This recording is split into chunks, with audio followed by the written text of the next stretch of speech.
Hold up. Hold up. Hold up. All right.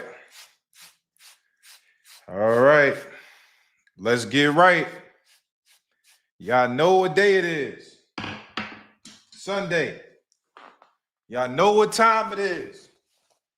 2 p.m. Shake down a little bit. Sunday at 2 p.m., man. Sunday at 2 p.m. Y'all know this is the day. This is the day for us to talk some boxing talk, man. Let me get right. I want to make sure we get right today, y'all. It's a lot to talk about. We got some good fights this week. Amazing fights this week. I got a couple special guests pulling up. You know what I'm saying? Y'all know how I do it. You never know who's going to pop up on Cigar Talk. You just never know who's going to pop up on Cigar Talk. You know what I'm saying? You just never know. You just never know. All right, hold up. Let me get right real quick. Y'all know, listen, man, what's up? For those of y'all here, welcome back to Cigar Talk Live. Hold up. I ain't even hear my bomb. Hold up. Where my bomb at?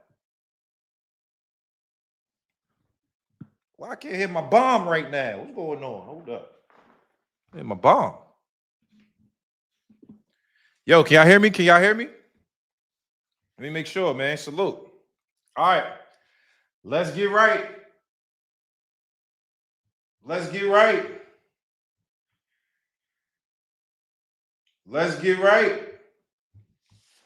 right. Yeah, the bomb went out. What the hell? Where's my bomb at? I gotta get my bomb. All right, y'all know what time it is. It's a Sunday. I've been traveling. I'm back. I'm fresh off the plane, man. It's Don Schmulio time. Come on, y'all. Y'all know how I get on a Sunday. It's Schmulio time. You mean?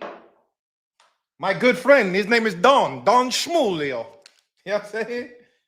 It's my good friend. Little Don and lemonade. You know what I'm saying? Little Don and lemonade. Salute. Now, all right. Let's get right. It's a lot to talk about. Let me get to these comments. Let's go. Scary Hours. What's popping, bro? Yo, Josh, what's good? Uh-oh, my boy Sham in the building. J Money, what's good? All right, it's that time. All right, look. Let's get, you know the Don. You know we here with the Don. Y'all know how we do. Just Don. Yeah, I got some special guests pulling up, bro.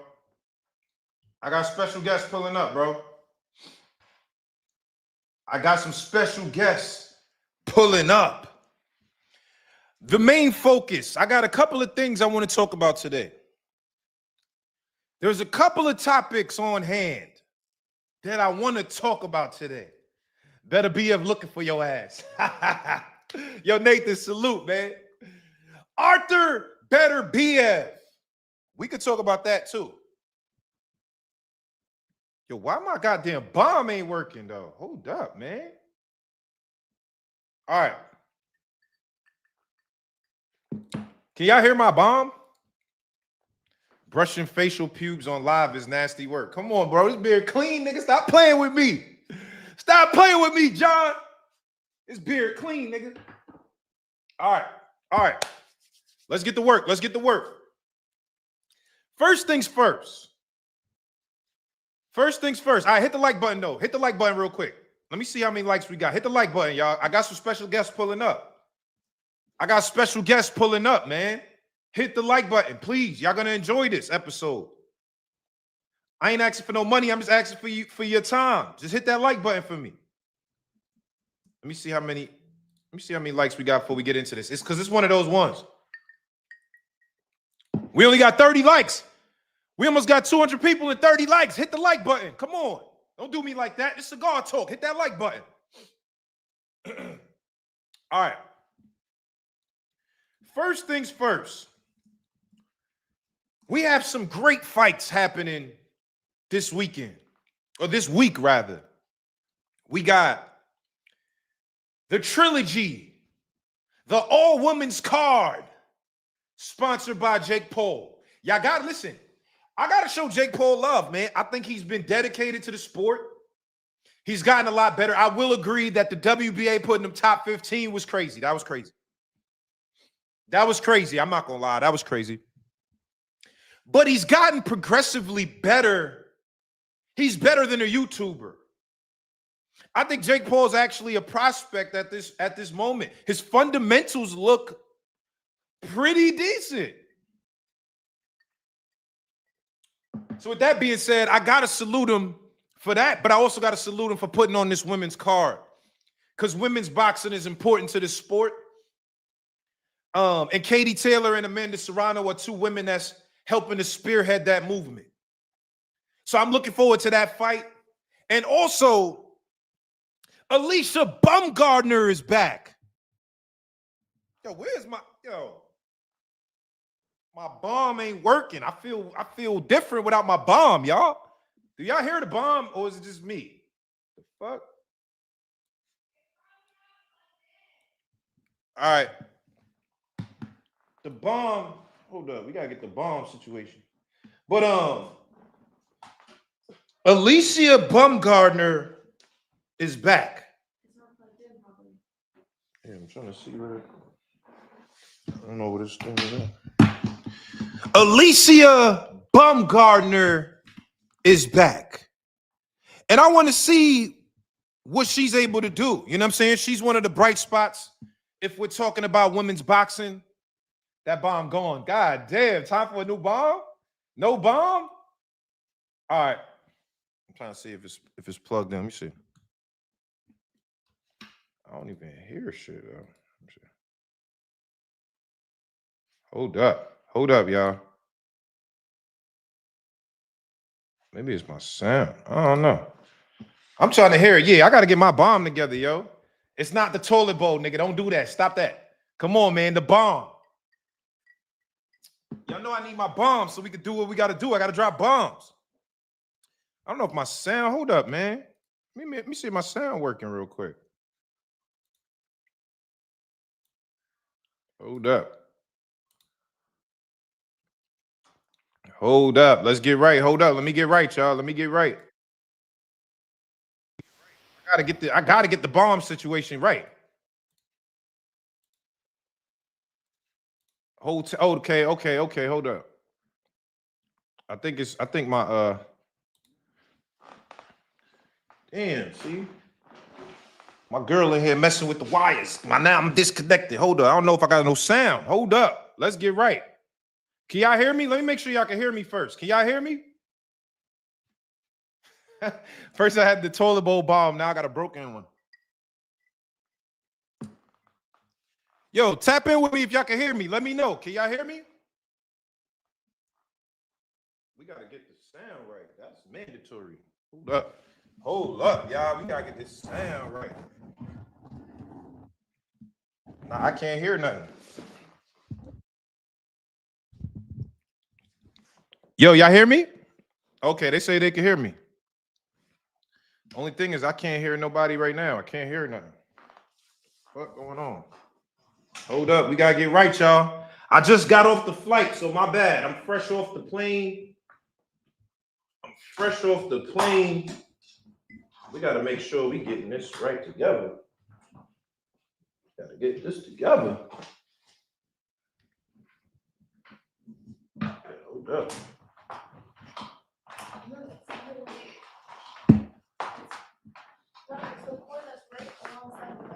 Where? This? All the way to the left. All the way to the left. Nah, this the bomb. This the bomb one, but this ain't my audio's not working. It's gonna be a long show. Y'all got it. Hold up. Let me get here. Come on. I got some special guests. I gotta make sure this is right. So my apologies for the technical difficulties.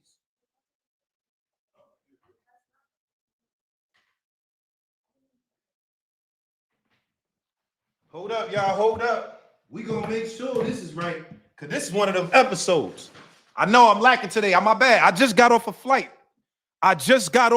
Literally. I came off the flight and got straight to the live.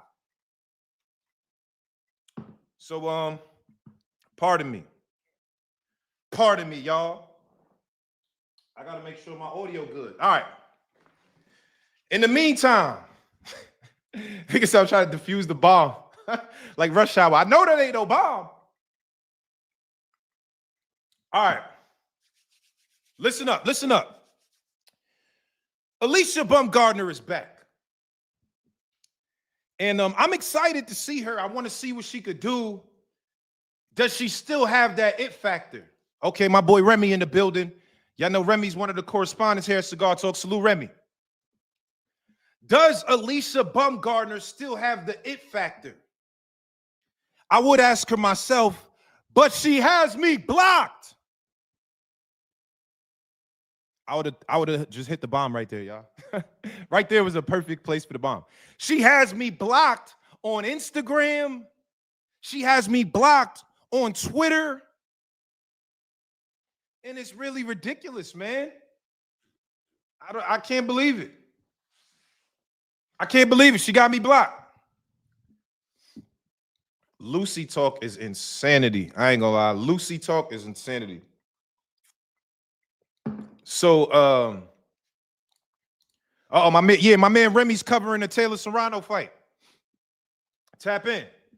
Yo, what did I do? Listen, no bombs is rocking with you. No bombs is rocking with me, bro. Alicia Baumgardner not rocking with me. My sound is not rocking with me, but we gonna get through it. We persevere. I think she got mad when I interviewed Adrian Broner. And Broner was on his bullshit. Y'all know how Broner get. Broner was on his bullshit. Uh-oh, the bomb is back. I'm here. We back. Let me get my sounds right. If you make any mistakes, you have to pay. All right. Yeah, Broner was wilding, and he said a couple things, and I laughed. It was funny. It's Adrian Broner. He's a funny guy. But I guess that me laughing along was grounds for blocking. It wouldn't be the first time, and it won't be the last, but Cigar Talk. We persevere. All right. Now, before we get to the other fights, Tank said no more interviews because you glazing his ops. Glazing is crazy. Like, y'all be thinking everything glazing. Like, a nigga can't even like nothing. Anytime a nigga likes something, it's glazing. Like, I can't even like nobody. If I like somebody, like, yo, I like this nigga's fight. Glazing. But, it is what it is. Cigar Talk. We persevere. All right. Let me get to the first topic of the day, though. Before we get to the fights, let me get to the first topic of the day, because this one right here is a tweet that I put out today, and I just want to get y'all take on it. I'm gonna drop the link early. I want to get y'all take. I want to hear what you think, and let me know if I'm tripping. Let me put this up. Because this tweet getting a lot of engagement. A lot of people, I get a lot of hate on Twitter too. So, it's a combination of love and hate. But hit that like button for me, y'all. Come on, hit that like button for me. Hit the like button, please. If you're here, hit the like button. We got almost 300 people and 93 likes. Hit the like button. All right, so boom. Let me connect it. And I'm going to read this tweet.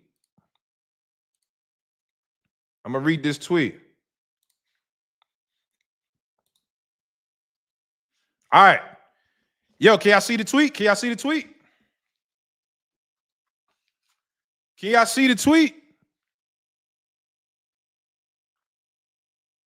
Attention, all boxers. Yo, get this promo out of here. All right. Attention, boxers. Don't let people trick you out of using your skills and footwork. All this Tom and Jerry talk is reverse psychology, hoping you don't use your advantages. Hit and don't get hit, but most of all, win. Listen, man, I gotta make sure we gotta get to this first before we get to the fights. Let's get this because I want to get y'all opinions. Number one, I get what Turkey's trying to do, right? Turkey started this Tom and Jerry conversation where he's like, yo, I don't want to see Tom and Jerry no more in my shows. And cool, I respect that. I guess I get it. You know what I mean? Like, I didn't like the William Skull performance. What William Skull did with Canelo, that was nasty work. That's a bunch of moving and running, and that was nasty work. But what we're not going to do as a culture, as a community, as fans that love this sport that we watch, we got to maintain the integrity of the sport. And lateral movement is a part of the sport. Just because you can't hit me and I can hit you, don't make it like, oh, this is Tom and Jerry. No. If you are in a space that you want to hit me so bad, cut off the goddamn ring.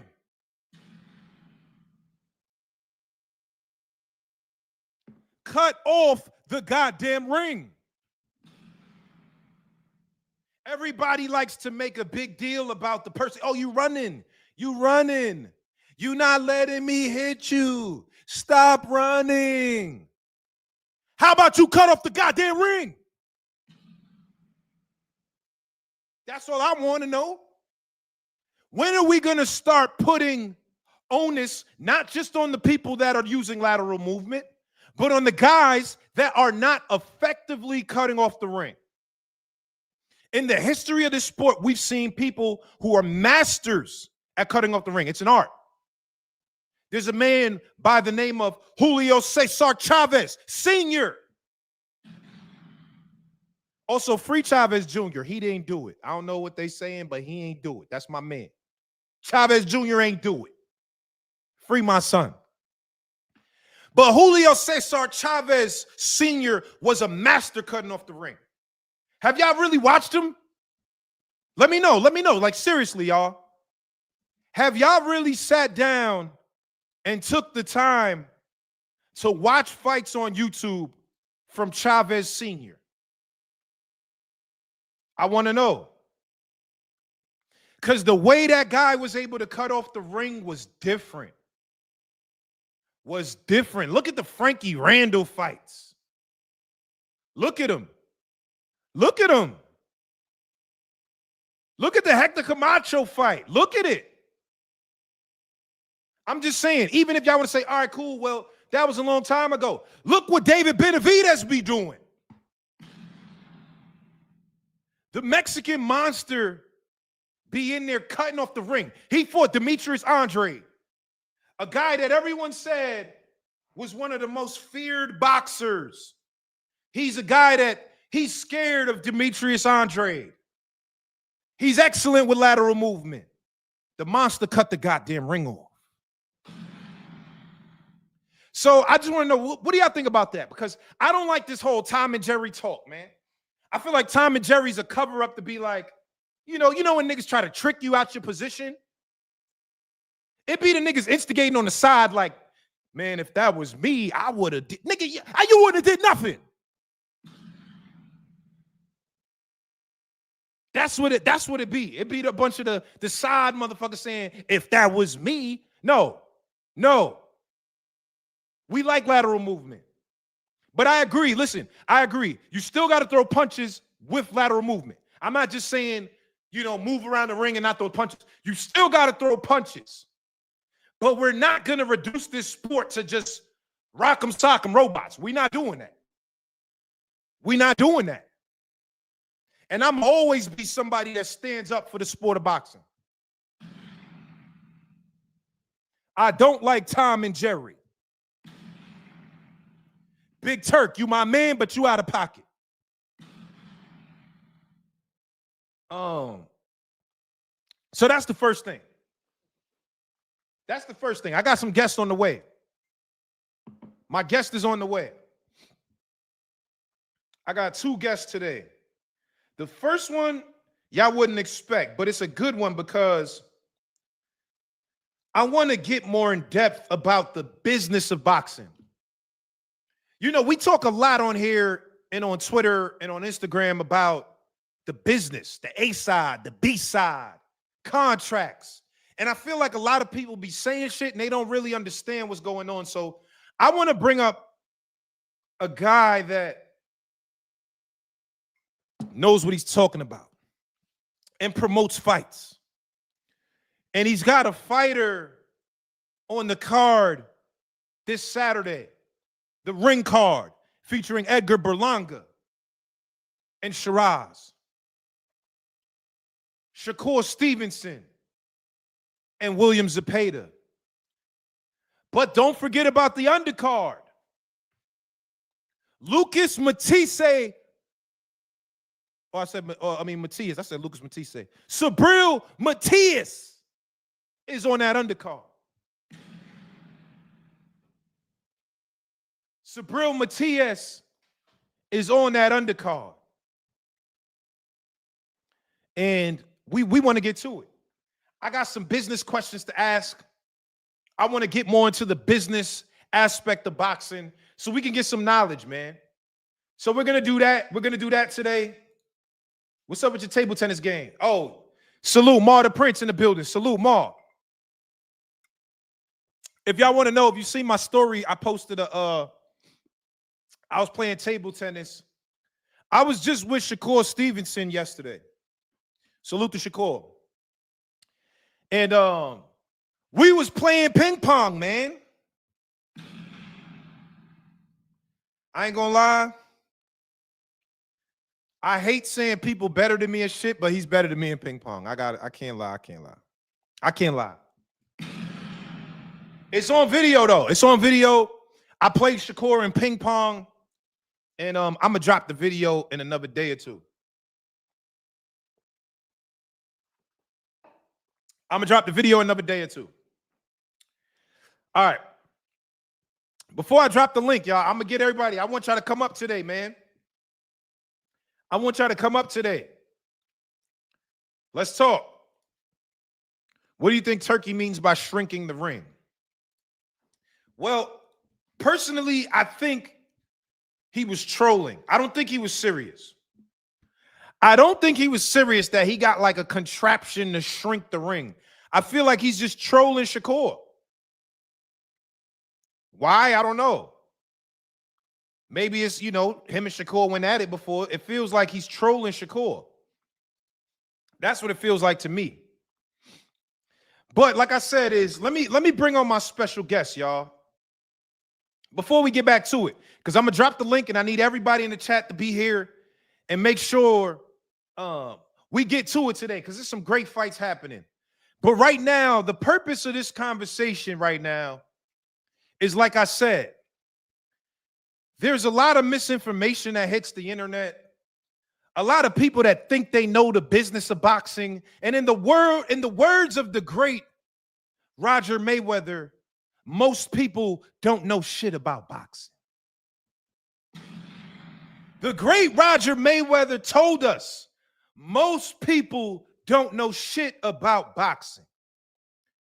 So I wanted to get somebody who is adept in the boxing business. He puts on fights, and his fighter Subriel Matias is fighting this weekend on the card with Edgar Berlanga and Shiraz. His fighter Subriel Matias is fighting on the card with Shakur Stevenson and William Zepeda. This is a great card this Saturday, so he's one of the promoters that has a lot of information.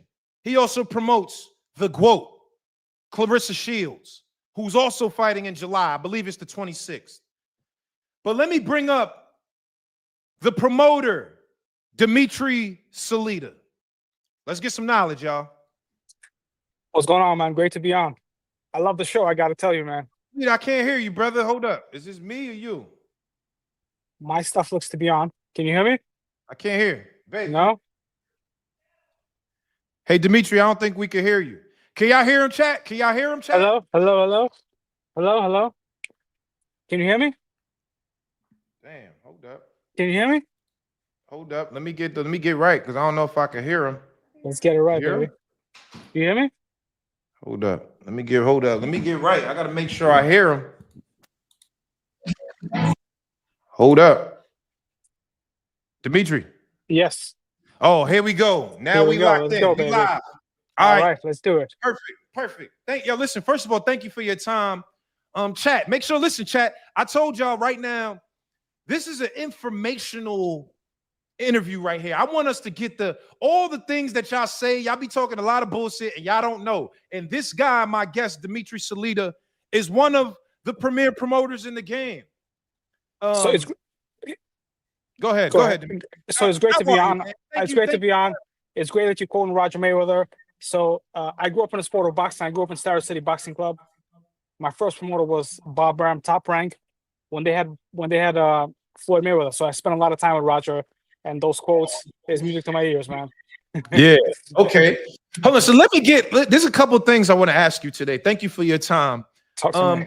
First of all, let's start off with your fighter, Subriel Matias. This guy, damn, I would say he was one of the boogeymen in the division at one point, right? Like a lot of people were scared to fight this guy. What did you see in Subriel Matias that made you feel like, all right, I need him to be signed to Salita Promotions?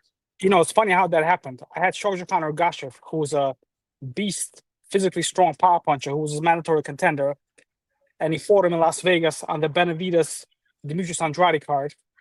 And so I was sitting there up close, ringside, looking at this guy. My guy was ready, and Matias was just weathering the storm, and his defense and his offense and his boxing IQ is a lot richer in person than is on TV. So I was very impressed. He won by stoppage. Then his team reached out to me and said they wanted to work with me. And growing up in New York City, being a fan of boxing, for a Puerto Rican fighter to really be a star, they need to connect to the New York City Puerto Rican community. Yeah. So after we promoted his fight March 1st for the mandatory position in Fajardo, Puerto Rico, which is his hometown, I felt that the next important step in his growth was to bring him to New York City. And I'm very happy that those plans paid off. And he's fighting on this big card. He's a humble guy. He has a great personality. Reminds me of Felix Trinidad because he's like a people's champion. You know, not very, very humble. Loves the people. And is a war inside the ring. So I really believe he has a tough fight ahead of him on July 12th, and that's what he likes. And I believe it's going to be a great night of boxing for New York City and certainly for him as well. So now, Dmitry, let me ask you this. What do you think Subriel Matias' ceiling is, right? Like, obviously, like you said, he has a tough fight, world champion at 140. What do you think his ceiling is just in terms of where you see his abilities? Well, Subriel Matias, when he shows up on the right night, he can beat anybody in the division. We saw with Liam Paro, he didn't show his best, but in his last fight and fights previous to that, he's a beast. He's incredible. And also, you know, what really impresses me about him is that he changes the speeds in his punches and his defense. It's not slick and flashy defense, but he blocks a lot of punches and he slides just a little bit to make the other guy miss. And his boxing IQ is very rich. So I believe that he can beat Teofimo Lopez. I believe that he can beat. He can beat David Haney. Him and Ryan Garcia would be a big fight. Mexico versus Puerto Rico. Yeah. Even though Ryan needs a couple of wins to get himself back on track, but I believe that the junior welterweight division is very exciting because it has a lot of good fighters, and all those fighters and all those fights between those guys, anybody could win. That's what the sport of boxing needs. When you have competitive fights and you know different people rooting for different guys, and there's going to be excitement in the ring. And Subriel has the big test of him in front of him on July 12th. You know what? I like that fight that you said, Subriel Matias versus Teofimo, because they got a little history too. I remember he got a classic clip where he says Teofimo pussy. That was a great clip. We want to see that. You know, Teofimo got a great personality. You know, he talks that talk. Subriel is more reserved, but when you see him talking, that means you got in his nerves. So yeah, you're right about that. Okay. Well, listen. First of all, let me get to this super chat. L Dub Boxing, salute, man. Thank you for the super chat. Yo, what's good? This is Boog off X. Okay, what's good, Boog? Ask Dmitry would he consider doing a 5v5 with his female stable against the MVP female stable. Today, baby, today. Okay. Okay. So let's just go down. Let's go down the list, right? Let's go down the list. We have Clarissa Shields, who's untouchable. She's the GOAT. Whoa. I mean, she beat Savannah Marshall. We have French on Cruz, who beat Shadeja Green, who's fighting Savannah Marshall on July 11th. We have Samantha Worthington, who's co-signed with me and Clarissa Shields. I like her. She's the #1 WBA contender fighting for the interim title on the July 26th show. Again, that would be against Amanda or Katie, the winner of that fight. Correct, yes. We have Caroline Vieira, 126-pound contender fighting for the WBC mentor position on July 26th. And I believe the best prospect in women's boxing, Ashley Alnazada. She's absolutely incredible. The first ever Puerto Rican Olympian, the first ever female Puerto Rican Olympian. If you saw a fight June 6th on the International Boxing Hall of Fame show on the Zone, she scored a knockout against a very tough and skilled lady in like 30 seconds. I mean, she's really got the goods. Oh, damn. Okay. And she got personality, and she's really special. Then we have Shay Keneally, WBA light heavyweight champion, Lonnie Daniels, and we're going to be announcing some more premier assignments. So Dmitry, let me ask you this. What you think? And keep it real, because we don't cap on Cigar Talk. With that, yeah, we don't. Let's go, baby. Only real. We only keep it real. Jake Paul's been getting a lot of praise for what he's been doing for women's boxing. Do you think his stable is competing? Do you think his stable is messing with your stable as far as the women boxers? So we've been investing in women's boxing for many years. I know what women's boxing is about personally because I grew up with Keisha Snow at Stereo City Boxing Club. Keisha Snow was a Golden Glove. This is like late 90s, early 2000s. Keisha was a national champion, Golden Gloves champion, turned pro. She was a heavyweight. Very exciting. Stan Hoffman, who used to manage Lucia Riker or James Toney, one of those guys in the sport, used to manage her. But there was no business in women's boxing. She struggled. Even though she was good, she struggled. Then fast forward a couple of years, I read about Clarissa Shields, and she wins the second Olympic gold medal, and we start working together. And one of the great things, so Clarissa opened the door of possibility for women's boxing. They're great champions. Katie Taylor and Serrano are very good fighters, but they're not Clarissa Shields. And it takes personality, takes story outside the ring, and takes absolutely incredible performances when you're the first one or one of the first ones to drive the sport forward. And Clarissa came at a time when women's amateur boxing exploded, when it's been in the Olympics a couple of times, when there's been a lot of talented fighters, and she was just the star and the personality that the sport needed for the sport for it to grow and for the doors to open up. So every time Clarissa has fought, we've put on women on our card. Some that were signed to us, some that were not signed to us, just to give women an opportunity to showcase their skills. So Clarissa is a leader and a role model, for the sport of boxing and for women's sports for sure. Okay, hold on. Let me get to this super chat. It's a bit of a controversial question, but I gotta ask. Super chat. George Cohen. He says, Mr. Salita, why is Teofimo out here saying you breached a contract with him? Teofimo was never signed to me, so I have no idea. I have no idea what he's talking about. I was never with Teofimo, but so no controversy there. Okay. Tell me this, because I watched the movie The Fire Inside, Clarissa Shields movie that just came out last Christmas. Very good movie. Yes.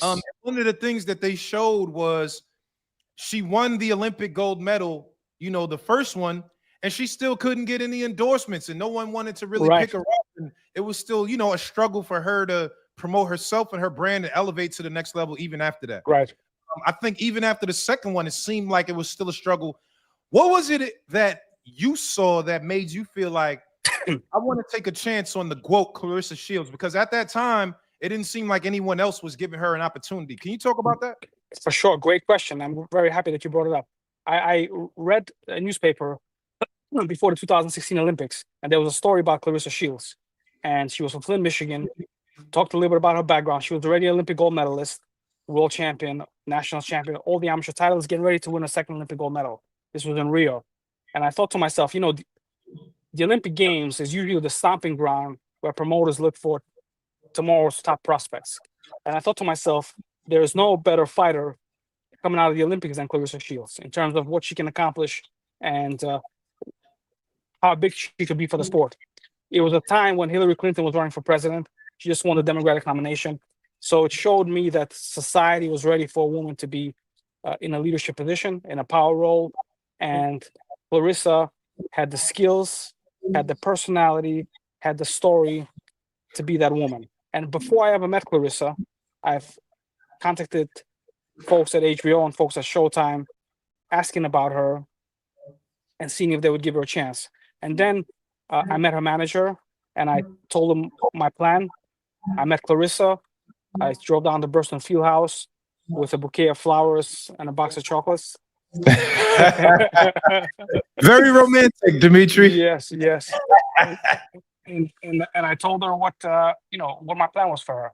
And Clarissa, her first fight with me, she was the main event on Showtime, premium cable television, the first woman in the history of the sport to be the main event on television.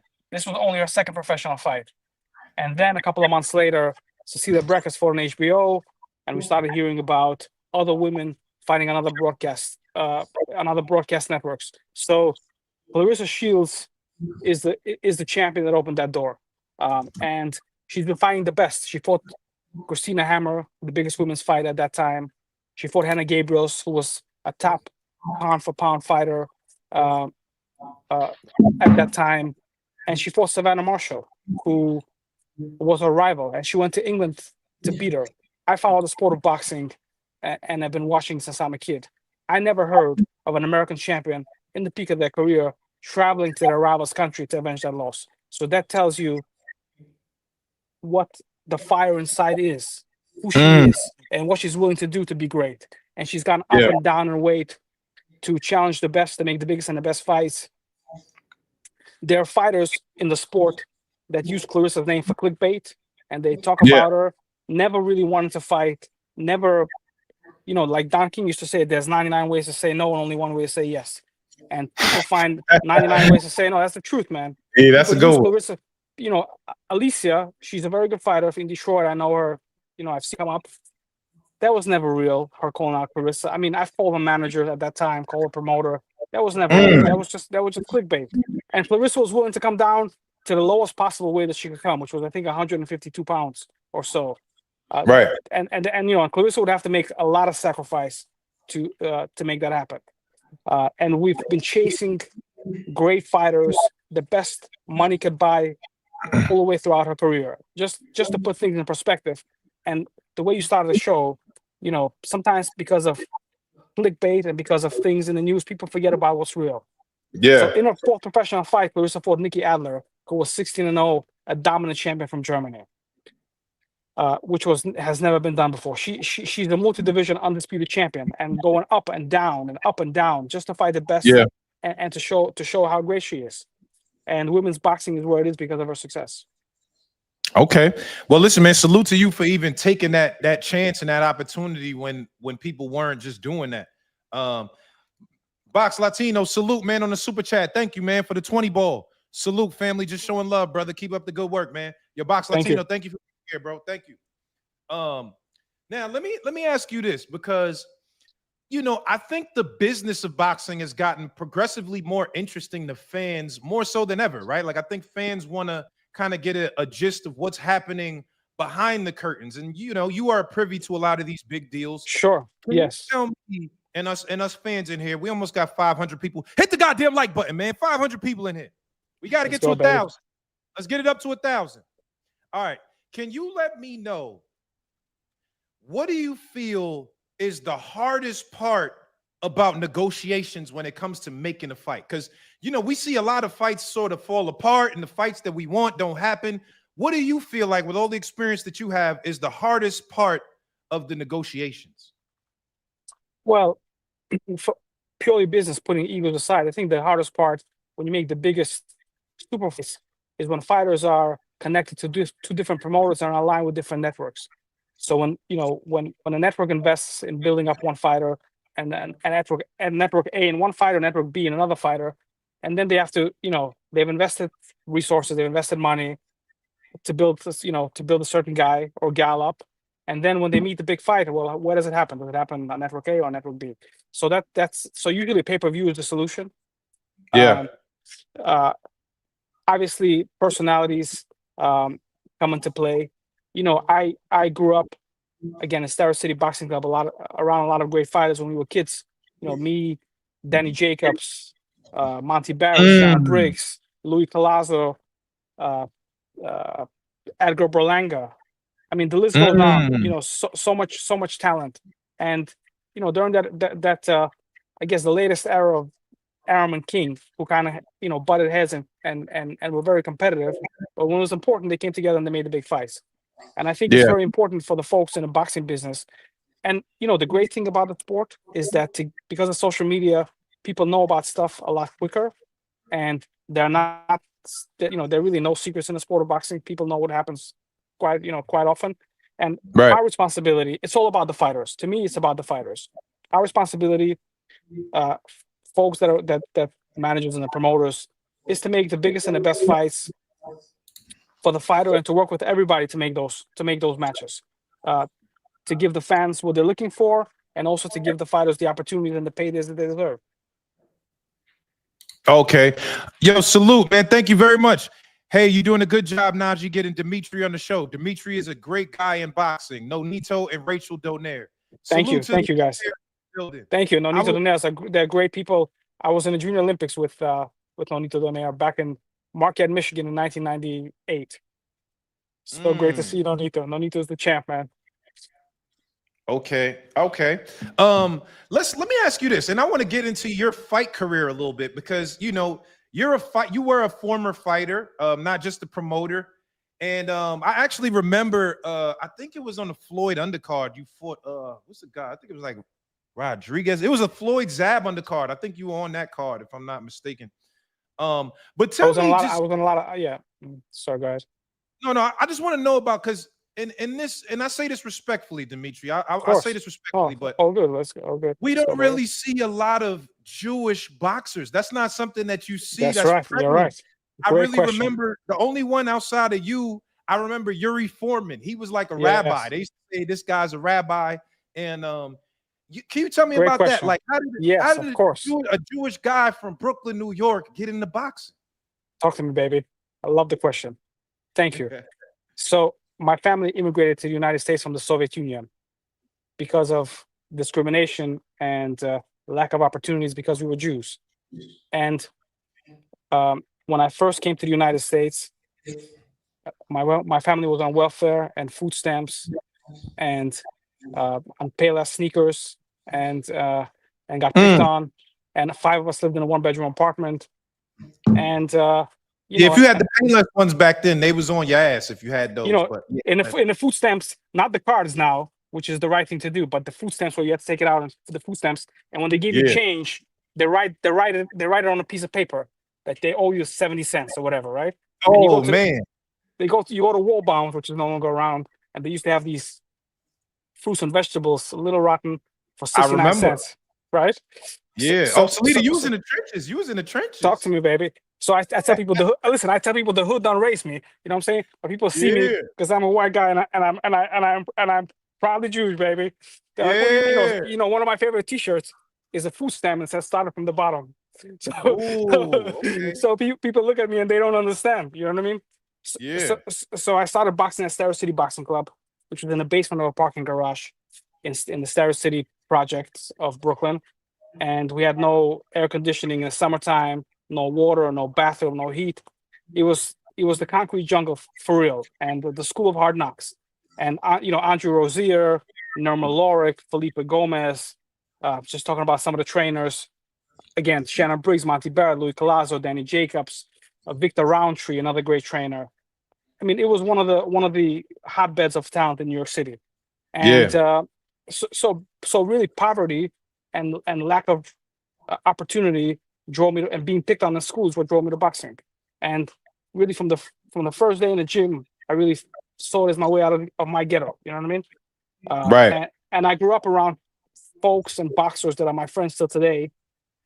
that had that boxed for the same goal. So I'm an immigrant, and the Jews that boxed back in back in the 20s and the 30s, they were immigrants as well, and that's what that's how it happened. I like that. You know what? That's a lot of people in the chat are liking that story too, because they say, "Oh, we didn't know he was from the trenches." Dmitry from the trenches. From the trenches, baby. I'm from the trenches, baby. Yeah. And I love it. And let me tell you, and I love the sport of boxing. The sport of boxing is ingrained in me because I've given so much to it, and it's like I have a relationship with it. And that's why, having that intimate experience with it from the amateurs through, all the national tournaments, the Golden Gloves, when the Golden Gloves was big in New York City. You know what I mean? By the way, I look at one of my Golden Gloves, and when I fought Raymond Biggs, it was a big rivalry, and I think I see Spike Lee sitting ringside. Oh, Spike Lee was ringside. Oh. I hold a salute to my boy YSM Media in here, one of the best channels in the sport of boxing. Tap in with my boy YSM Media. Yo, Mill, what's popping? Let me ask you this, Dmitry, because you were signed to Top Rank at one point in your career, in your fight career, and there's another fighter that we all know and love. His name is TBE, Floyd Mayweather, and I heard stories that y'all sparred. You sparred the great Floyd Mayweather. Is that true? That is true. So Floyd, I spent many training camps with Floyd Mayweather. He was always nice to me. Did he whoop your ass, Dmitry? Did he whoop your ass? He gave me a black eye. Well, look, yes, he got the better. My father's part. He got the better of me. Of course, he got the better of me, man. Yeah. Well, let me tell you the story. Can I tell you the story? Yeah, we need that story. You can verify it. So there was, for some reason, there was nobody to box, right? Floyd would train at 4 p.m. I trained with him, run in the morning. I said, Leonard, listen, I was, I don't know, 6-7-0. Floyd was famous, but he was 135 pounds still then. He was famous, but not as big as he is today, obviously, right? It's like 2002, something like that. I was like, yo, can I get some work, man? Can I get some work? Can I get some work? Every day, And they were like, And then I'm running in the morning and get a call from Leonard like 8 a.m. Yo, Dmitry, our spawn partner, bailed out. Show up today. You got to work. I'm like, all right, man. Okay. Hold up, so Dmitry, are you nervous at this point? Are you nervous? Because it's like, all right. Of course I'm nervous. Of course. Okay. So used to train at Top Rank Gym, and Roger Mayweather was in the ring, by the way. Curating the sparring session, and rest in peace, great man. In the doghouse, talking that talk, but I grew up in Brooklyn, baby, so it's all good. You know what I'm saying? I felt at home. It's all good. We used to that in New York. We used to that. But you know what was difficult? He boxed 4-minute rounds with 15 seconds break. I was like, damn, man. Wait, 15-second break? 15-second break, yeah. 4-minute rounds? Yes, it was very difficult. And Floyd was very fast. He gave you the belt. Yeah, I know. Go ahead. So we boxed 4 rounds, and it's a great experience that I cherish. I'm very grateful that I had a chance to share the ring with one of the greatest of all time. And again, Floyd, in the ring very competitive and whatever, but outside the ring very gracious, very helpful, always giving tips and helping any way he could. I really cherish that time with Floyd and with Mayweather and Rafael Garcia, who was his cut man, if you remember, the man with the cap. Yeah, with all the pins on the cap. Yep. So good times and incredible experiences. Do you think if you saw Floyd now, he would show you some love? Yeah, I see Floyd now and again, and he for sure he recognizes me, and we say a very gracious hello for sure. Listen, Dmitry, I love that. Even though there's a saying that we like to say today, it's called BTA, belt to ass. And even though Floyd gave you the belt, Dmitry, that's an amazing story that you could cherish. I love that. I love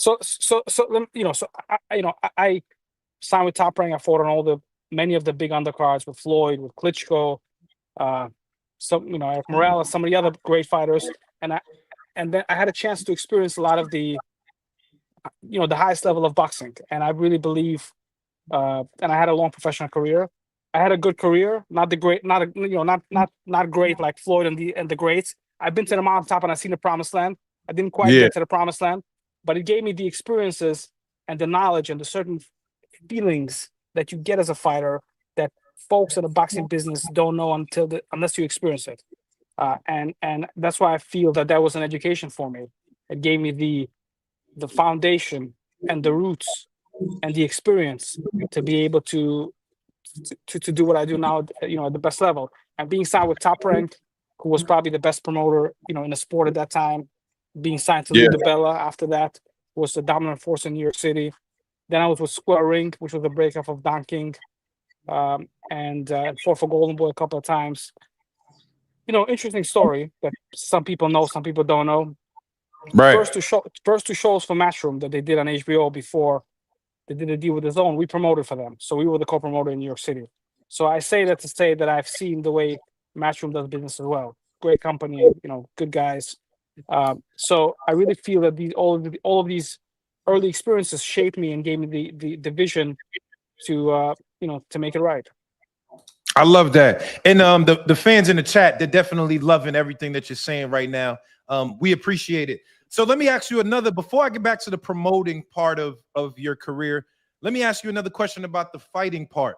Because I looked at your box rec. Like I said, I think I heard it. I feel like I saw you on the Floyd Zab undercard. You know what I'm saying? I was there for that. So I feel like I saw you there, but Maybe Floyd Corley. Oh, Corley, Floyd, that's what it was. Yes, chop, yeah. chop. Yes, it was chop. But I was looking up your box rec earlier just to see, you know what I'm saying?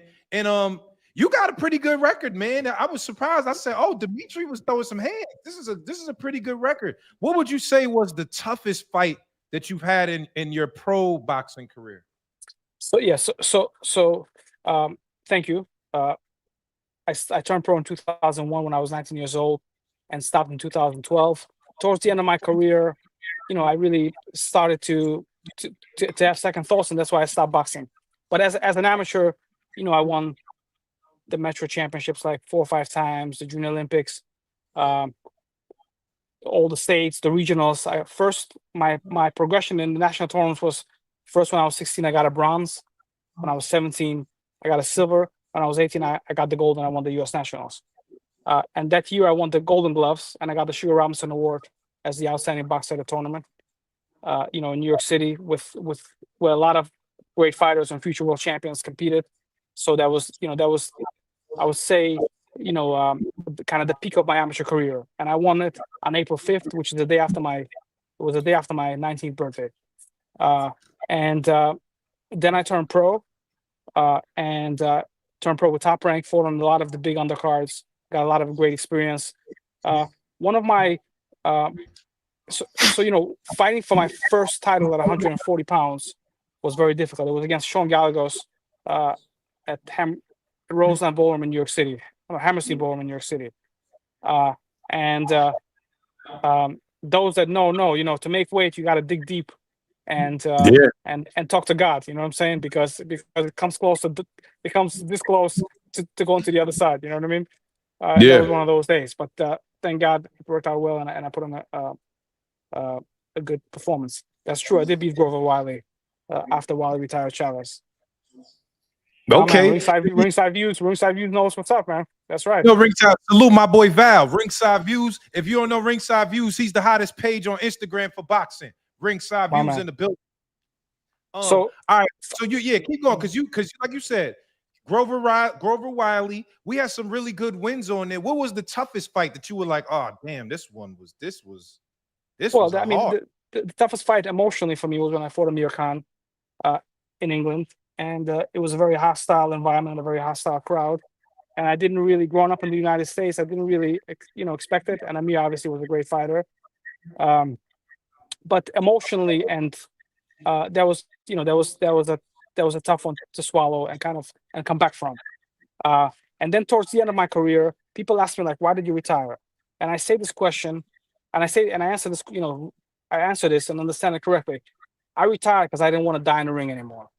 And what that means is, when you do any sport and anything, there's a certain period of time when you would do anything, whether it's studying or training or any sacrifice to come out on top and to be victorious. And as an immigrant, having that fire inside and having, coming from poverty and really finding so much meaning in boxing, I would do anything. I would die to win, literally. Like that was my mindset, training, waking up, running, making weight. Yeah. I would do whatever to win. And then as you get older, you find you have kids, you find different meaning in life, and you can still do it, but you don't have that super intensity.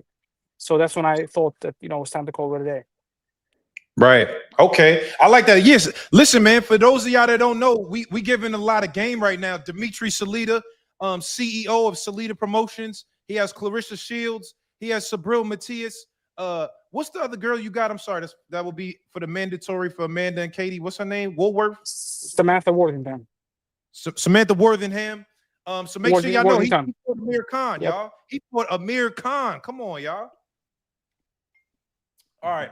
Let me ask you this, Dmitry. Let's say if you pick up a new fighter, right? Like you get a new fighter, you sign them to Salita Promotions. What do you think it takes to create a boxing star in today's times? Like, what does it take? Great question. Great question. So it depends which community he comes from, and it depends on his story and what he's about. So everybody is unique, and the important and the difficult thing is to build a fighter. There are not a lot of companies in the sport today that building a fighter is a science. It's a very precise and nuanced initiative. Great fighters like Floyd Mayweather, Mike Tyson, Oscar De La Hoya also had to be built correctly and properly. It's like you take somebody who could be a great doctor, right? He's in high school. He could be a great doctor, could be a great lawyer, could be a great journalist. And let's say you take a doctor from high school, and all of a sudden you put him in an operating room. He's gonna get lost. He's not gonna know what to do. He's gonna get shocked and close his eyes and run away, right?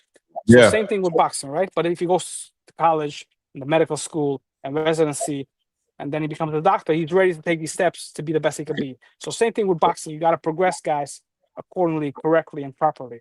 And in today's day and age, social media is changing the way we interact with each other, the way we digest media, and I believe that it's becoming a big part of promoting fights and promoting fighters.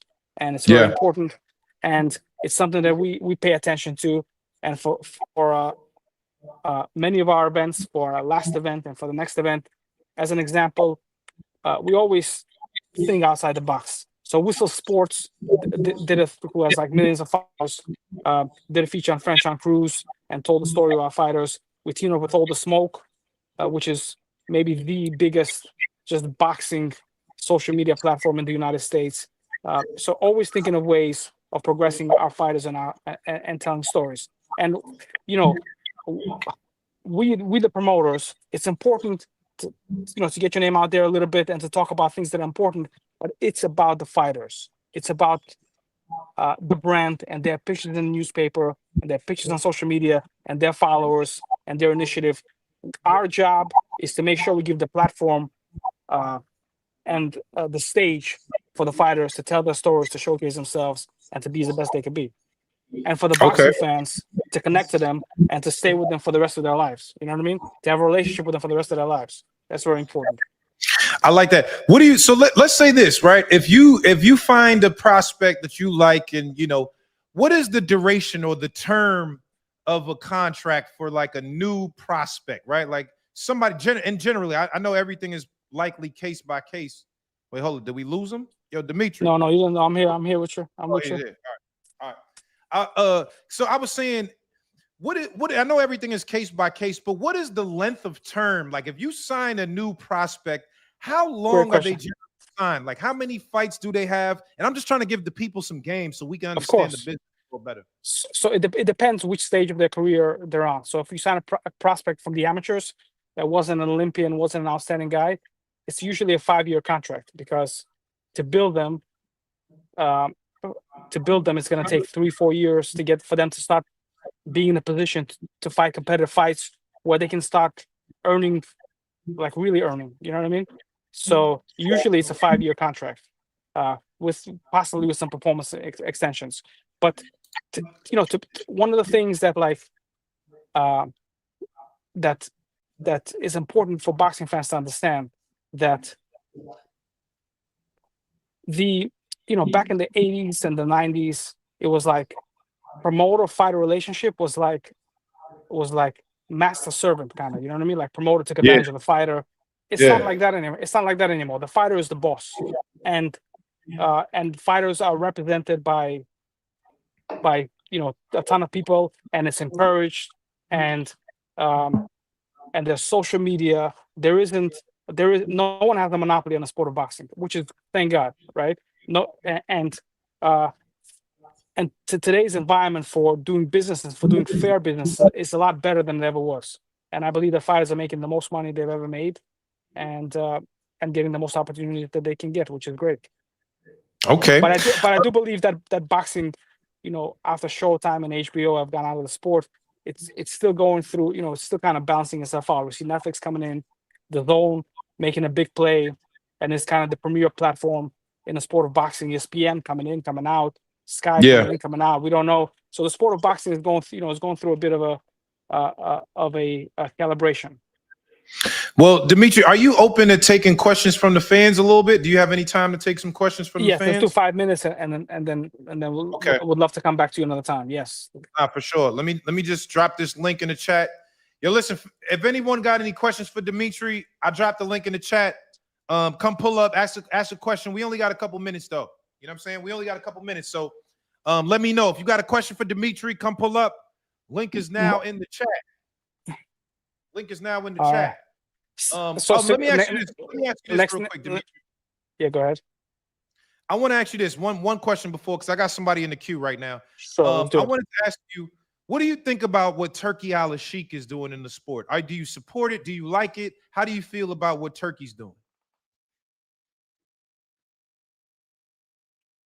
It's phenomenal for the sport of boxing. He came at the right time, again, with the big broadcasters. We're not in the sport.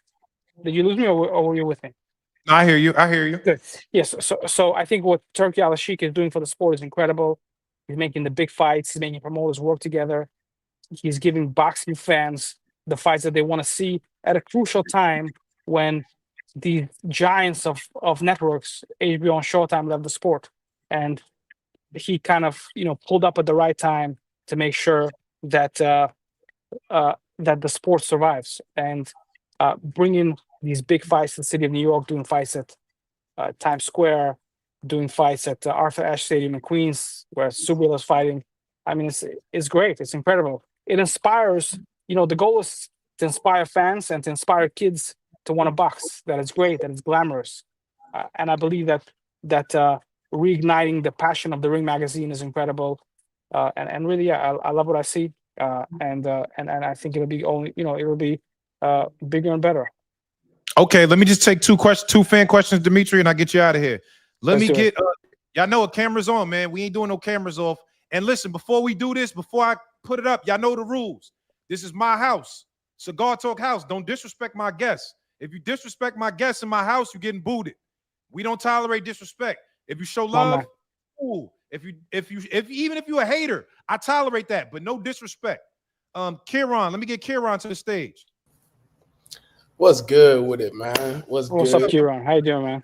Kyron, bro, it's all good. It's love. Oh, my bad. Kyron, my fault. Look, hey, it's love. Look, I before eat. Look, I just want to tap in, bro. The question that I have for you, I want to talk about the longevity for boxing, and that what you were talking about, and being able to take care of these athletes. Do you think at some point we'll see in boxing where guys have things like insurance, guys have things like negotiations to where if a fight doesn't go their way, they can have a certain amount of money set aside, or a 401k, so they don't have to, like Tommy Hitman Hearns, he just had hip surgery, he had to pay for that, and there was no 401k. Do you think we'll see that at some point? So great question. So a lot of that falls on the as opposed to college sports where there's some structure. In boxing, we don't have structure, and fighters make Tommy Hearns, thank God, made a lot of money. And a lot of fighters make a lot of money. And from my own personal experience, when you're 21, 22 years old making money, you think it's never going to end. And we weren't, as fighters, we weren't taught ways like 401k. That's a personal responsibility, right? We weren't taught personal responsibilities. That you go to the bank, that you pay your taxes, that you have to open up a 401k.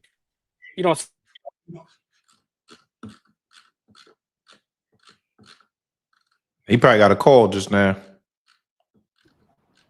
Yeah, it's good. You know what type of questions I'm coming with. Hey, Take listen, care of the fighters so the fighters can take care of us. Straight up. that was a great question, brother. That was a great question. Yes. Straight up, bro. Here you Yes. go. It's good. Yeah, go ahead. Yes. So I would love for there to be a system where, let's say, we do a big event and we know we're going to make some money, right? And we say, well, a couple of percent from this event it goes to the fighter's retirement fund, but the fighter has to match it because you only value it when you put your money in. You know what I'm saying? So For sure. let's say the fighter, the promoter gives whatever, and the fighter gives a certain percentage of it, so that he's committed to it, and he knows when he's 40 years old that money is going to mature, and he's gonna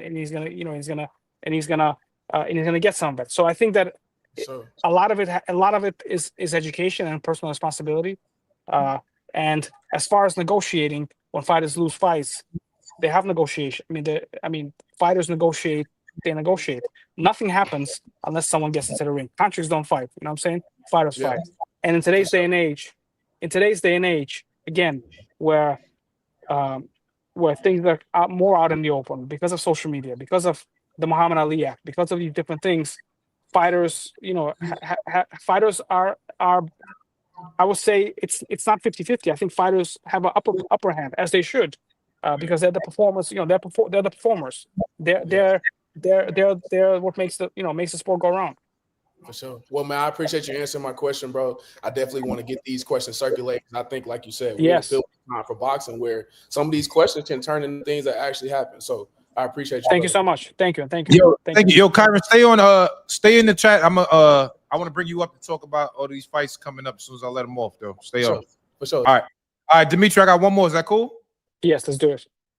All right, let me get Gorgior to the stage. What's popping? Salute, Naji. Salute. Yo, Salita. salute, brother. So my question is, if you had, I guess, like a magic wand, how would you improve boxing in America? And let me kind of explain what I'm trying to say. Is I feel like when I speak to folks from the UK, like they easily know their notable fighters, whether that's Conor Benn or Peter McGrail or the big names like the Furies and the AJs. And when I speak to Americans, they don't even know who Terrence Crawford is or Right. who, Great point. Or stuff like that. And I have a theory into, back in the days, it was very easy access with linear television. Now it's kind of very split up. And Yes. People often tell me, like, because they know I like boxing, but they tell me, I don't even know where to watch boxing. I don't even know where to go. And I'm like, Great. It's so easy for me to know, but I guess for the average person, they don't know. So how would you approach if you had a magic wand to fix this structure? Great question. Naji, I got to tell you, I love your listeners because, from what I see, folks that are typing and asking questions, they know about the sport, they participate, they love it, and they have a relationship with it. So thank you. For sure. So great point. Back in the day, we only used to have, Channel 2, Channel 4, Channel 7, Channel 9, HBO, Showtime, and a couple of other networks. Today we have 1,000, 200. So certainly our attention is not as focused. The other thing that's very important, back in the day, and not that long ago when I was coming up, amateur boxing, New York City Golden Gloves. I actually wrote an op-ed on it on Boxing Scene, so check it out. It's interesting, I think. The Golden Gloves was a big tournament. There was over 1,000 people that were signing up for the Golden Gloves, and they would happen all throughout the city, in schools and churches and community centers. The community would come. They would cheer on the guys. The daily news would follow the Golden Gloves. Every 3 or 4 times a week, it would be written about in the daily news. The news channels would cover it. There was Fight of the Night. PC Richard and Son used to have Fight of the Night. They give $100 gift certificate. So what I'm saying is the community would be behind it. And then the finals were at the theater, Madison Square Garden, on MSG. It was, man, you couldn't get a ticket, man. It was sold out because it was the event to be. So the Olympics were on NBC. Boxing there were stories told about boxing. So I believe it's very important that the mainstream media supports the sport again, that mainstream platforms, and today's day and age, it has to coincide, it has to include social media, because the way young people and we spend most of our day, or a big part of our day, is through social media. But I do think that there's great opportunity, that the world is a smaller place because of social media, and people can connect and communicate. And boxing is a very accessible sport, right? You can go to the gym, and back in the day, you could have gone to the gym and spoke to Floyd Mayweather, Manny Pacquiao, whatever, right? So today on social media, you can many times you can message a fighter that you like, and you can reply to, and you can comment and whatever. So that makes the sport very accessible. But I believe that initiative has to be organized and presented to the fans in the right kind of way.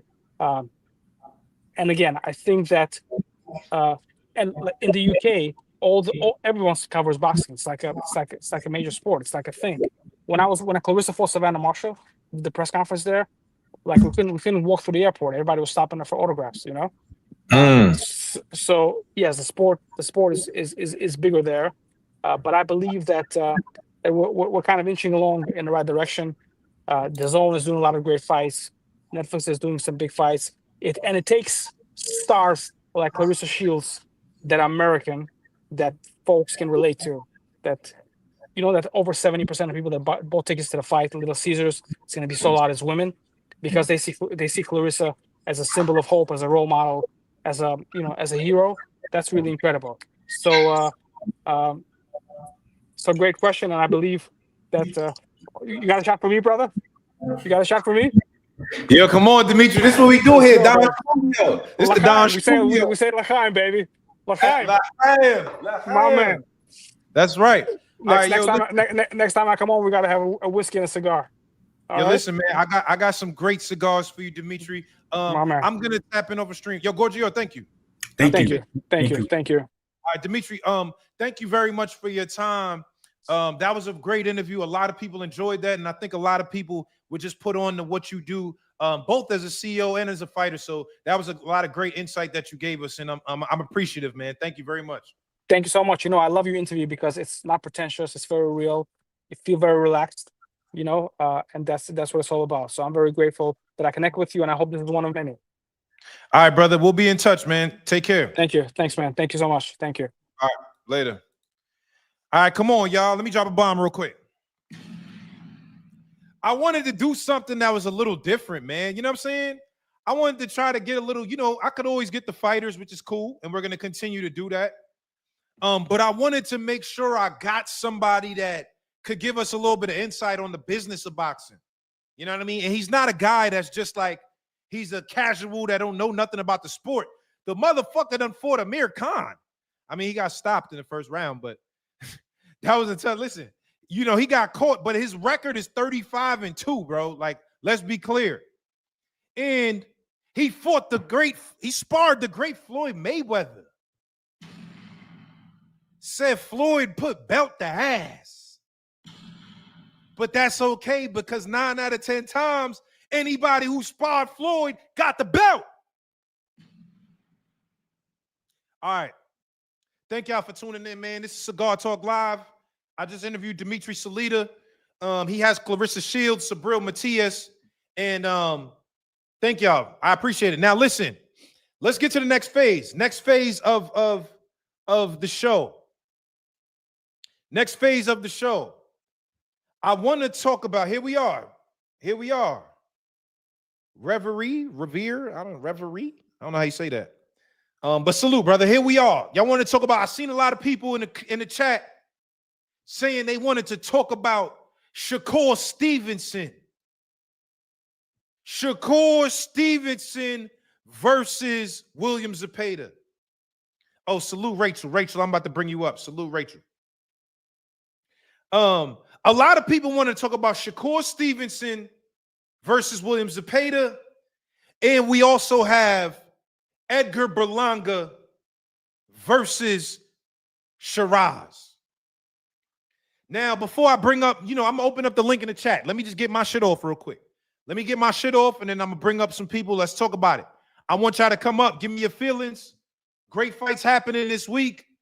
I want to know what you think, who's going to win, and why. Let's debate it. Let's talk about it. So first things first. Nigga said Don Julio the favorite against Naji. He might be. Don be whooping my ass sometimes. I ain't going to lie. Let's talk, though. Let's talk. First things first. I was with Shakur Stevenson yesterday. And I told him, if you want to be the guy, you got to put belt to ass. This is a fight right now that we haven't seen him in. A guy that can throw 100 punches around. A guy that can put on relentless pressure. A guy that's not going to give you time to think about your next move. And William Zepeda is one of them guys.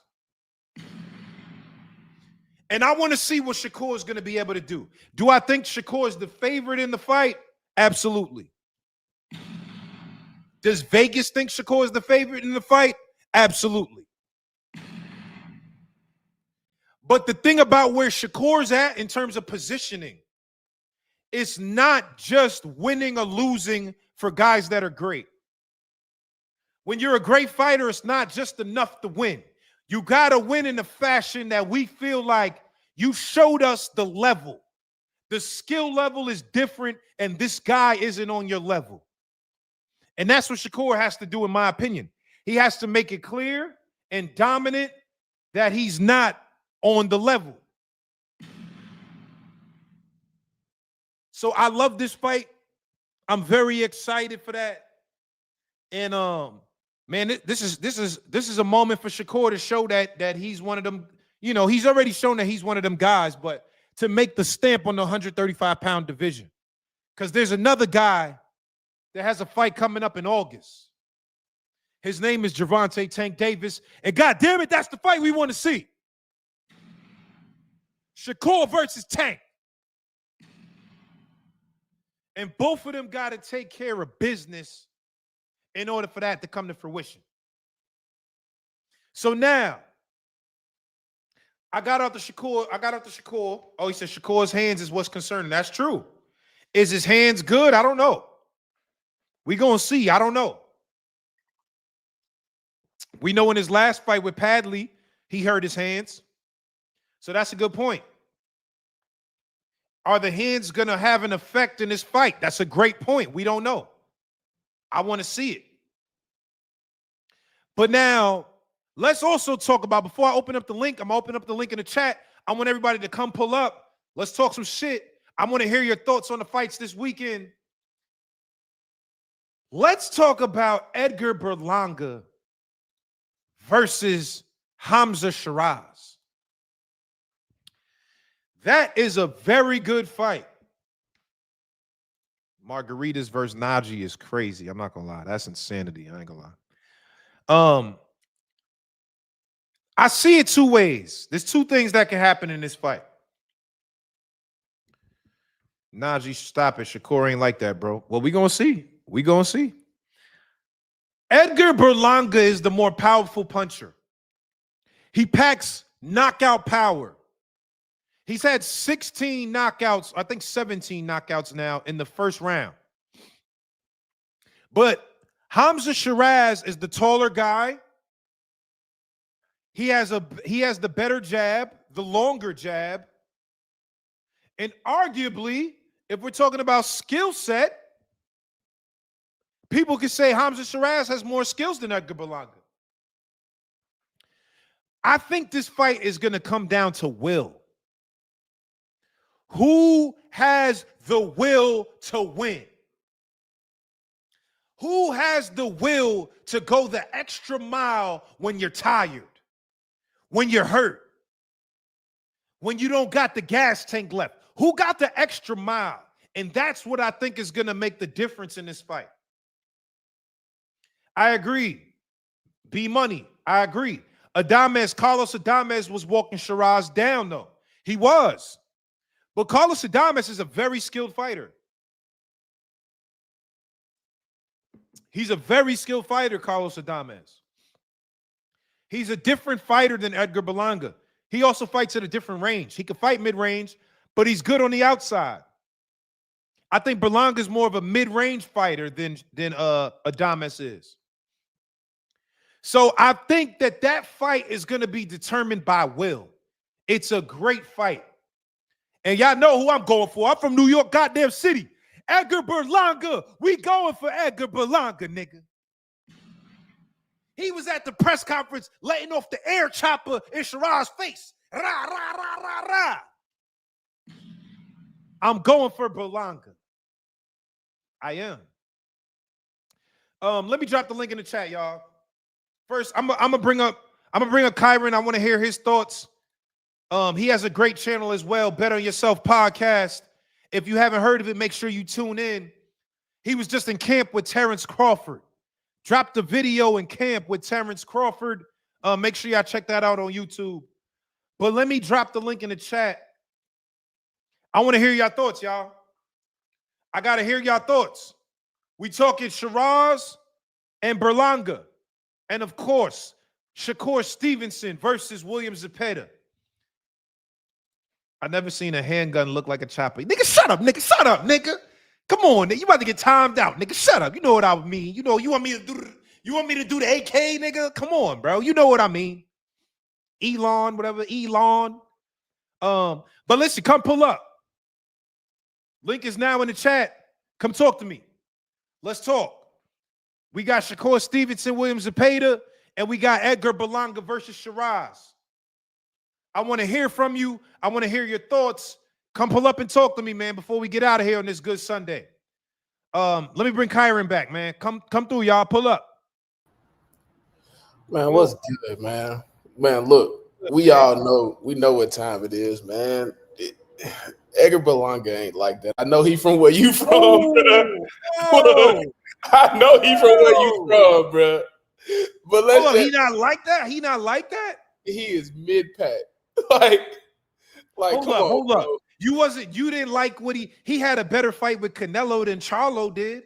He had a better fight with Canelo than John Ryder. He had a better fight with Canelo than most of the guys, man. What's up? Talk to me. I'm with you, gang, but it's just like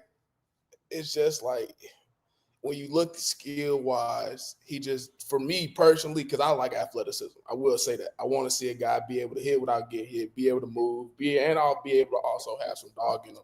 And just from what I've seen from bro, like, I just, like, he keeps saying, like, I'm going to be the best super middleweight in the world, and I don't see that. Do you see that? Do I see him being the best super middleweight in the world? As long as Canelo Alvarez is there, absolutely not. If Canelo Alvarez leaves the division, there's a possibility that we could be talking about it. Because let's be honest. Who are the other guys at this moment that we're talking about could be one of them guys? I got one name. His name is Christian Mbili. He's a very tough fighter. But I don't know. I don't know. How do you see it at 168? I mean, at 68, I think the guy there is Caleb Plant, right? I think he's shown the most dog. I mean, obviously he is coming off of an L, but I feel like Caleb, to me, and I might just be a little biased because I be around him in Vegas, but Caleb to me is the dog. I think Caleb beats Edgar Berlanga. I just can't say that. Coming off the last fight, that was a disappointing performance from Caleb Plant, and I like Caleb Plant a lot. But when I say disappointing, I mean I think that was a guy he should have been able to beat. And because he didn't, it now leaves questions as to is Caleb still the same fighter that we know that he is? He's absolutely one of the most skilled guys. He fought Canelo and Benavidez tough, but he's taken a lot of punishment and had some wars. So is he still the same guy? I think he is, bro. I think even when you look at that fight, I think he came up short, but I think he still has that dog. I think there's still a place that he can tap into. And like I said, this might be some bias because I get a chance to see his work. So it might be a little bias there. But like you said, after Canelo leaves, who knows? It might be Bud. If we really want to talk, it might be Buds. It might be Buds. It might be Buds. Then who wants some? Berlanga don't want that shit. Now let's get to talking. Berlanga don't want none of that shit. Wow. None of that. Berlanga versus Terrence Crawford? Come on. See, my only thing is I feel like Berlanga could beat Resendez. I think, and styles make fights, but I think Berlanga would beat Resendez. And while I know Caleb Plant is the more skilled fighter, if we're talking about Caleb versus Edgar Berlanga. Yeah. But I'm just not sure.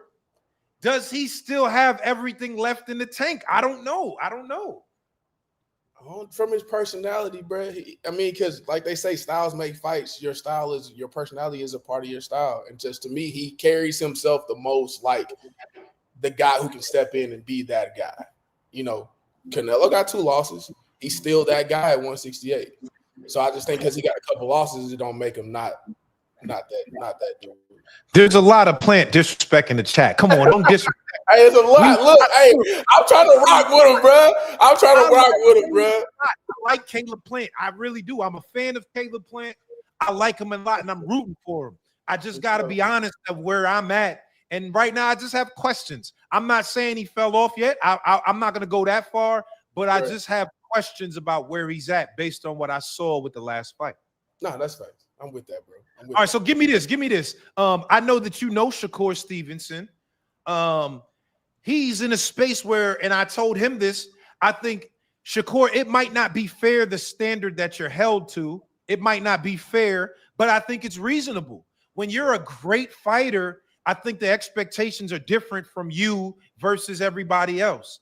What do you feel like Shakur has to do this weekend in his fight with William Zepeda to get the proper credit, to get the acknowledgement, and to get the love from the boxing fans? He just got to do what he got to do, bro. He don't got to rush. He just got to be himself, gang. Like, bro, ready. Like, he pass ready. Like, everything that everybody been talking and all that shit. Like, when you look back, we all know history. You look back at 2017, 2018, niggas was trying to do the same thing to Bud. Niggas was trying to talk the same. Niggas trying to talk that same shit. And when I say the same shit, I'm talking about like his deal with Top Rank and about like him not being able to sell and there's all this, you know what I'm saying? Just chatter. It's time. He gonna go in there. He's not gonna be able, like all that rushing and shit, that shit gonna be done by round 7 or 8. The pace is gonna be a controlled pace where Shakur wants it and that body gonna be open. And I'm calling the stoppage by body. Hold on. So what do you don't buy in? That. Shout out to Coach Red. Coach Red. Stop body, stop. Said the same thing now. That's all I'm saying. On, so you don't buy into the fact that Shakur is now facing a guy that he's throwing 100 punches around. He's not going to let you think. He's going to be on your ass from round 1 to round 12. You're not buying into that? That's early, bro. Anybody can do that shit early. It's a long fight. Boxing is a long sport. Like you can throw 100, but when you get to 6 and you got somebody who's countering off that shit, you got somebody who standing in there with you. Like we finna see a Shakur Stevenson that we saw against Jamel Herring. We're gonna see that. We're gonna see that type of Shakur Stevenson. Like it's gonna be a lot of countering going on. It's gonna be a lot of dog. You know what I'm saying? It's gonna be some shit talking. Like it's gonna be a lot of that. It's gonna be a lot of that. Well, what do you think about this? Because Shakur's taken a lot of criticism over the last year or so. I would say specifically after the Edwin De Los Santos fight, where people are saying Shakur's a runner. He's gonna get in there and run against William Zepeda. What do you think about that? I mean, you call it like you see any other sport, bro. Just because the Eagles had a hard time with the Arizona Cardinals, don't mean they wasn't gonna win the Super Bowl. It's a long season. Boxing, unfortunately, they don't get a chance to fight 12 times a year. They fight once, twice a year. You know what I'm saying? So it's like, okay, he had a hard game. That don't mean he's not who he is. That don't mean Jalen Hurts still not MVP Jalen Hurts. It was a game that just, you know what I'm saying? Like, yeah. All right. Well, let me ask you this. There's a lot of people that I saw specifically on Twitter, because a lot of people was hitting me up on Twitter saying, well, Kid Austin just stopped Tevin Farmer in the first round, and Tevin gave William Zepeda some problems. So now people are saying, well, maybe William Zepeda ain't really that tough. What you guys say about that? I think that's their job. It's people's job to be fans and be fanatical. It's the athlete's job to focus and train and go fight. So I think everybody just doing their job. The fans doing what they're supposed to do. They judging and putting shit together and shit, and the fighters doing what they're supposed to do. So I feel like shit, it don't even really matter, because at the end of the day, we don't know. Like, the reason I don't sports bet is because you don't never know. Girl might have cut all his clothes up and all type of shit, and now you going out here betting this nigga gonna drop 10, and this nigga's not dropping 10, gang. His girl cut his shit up.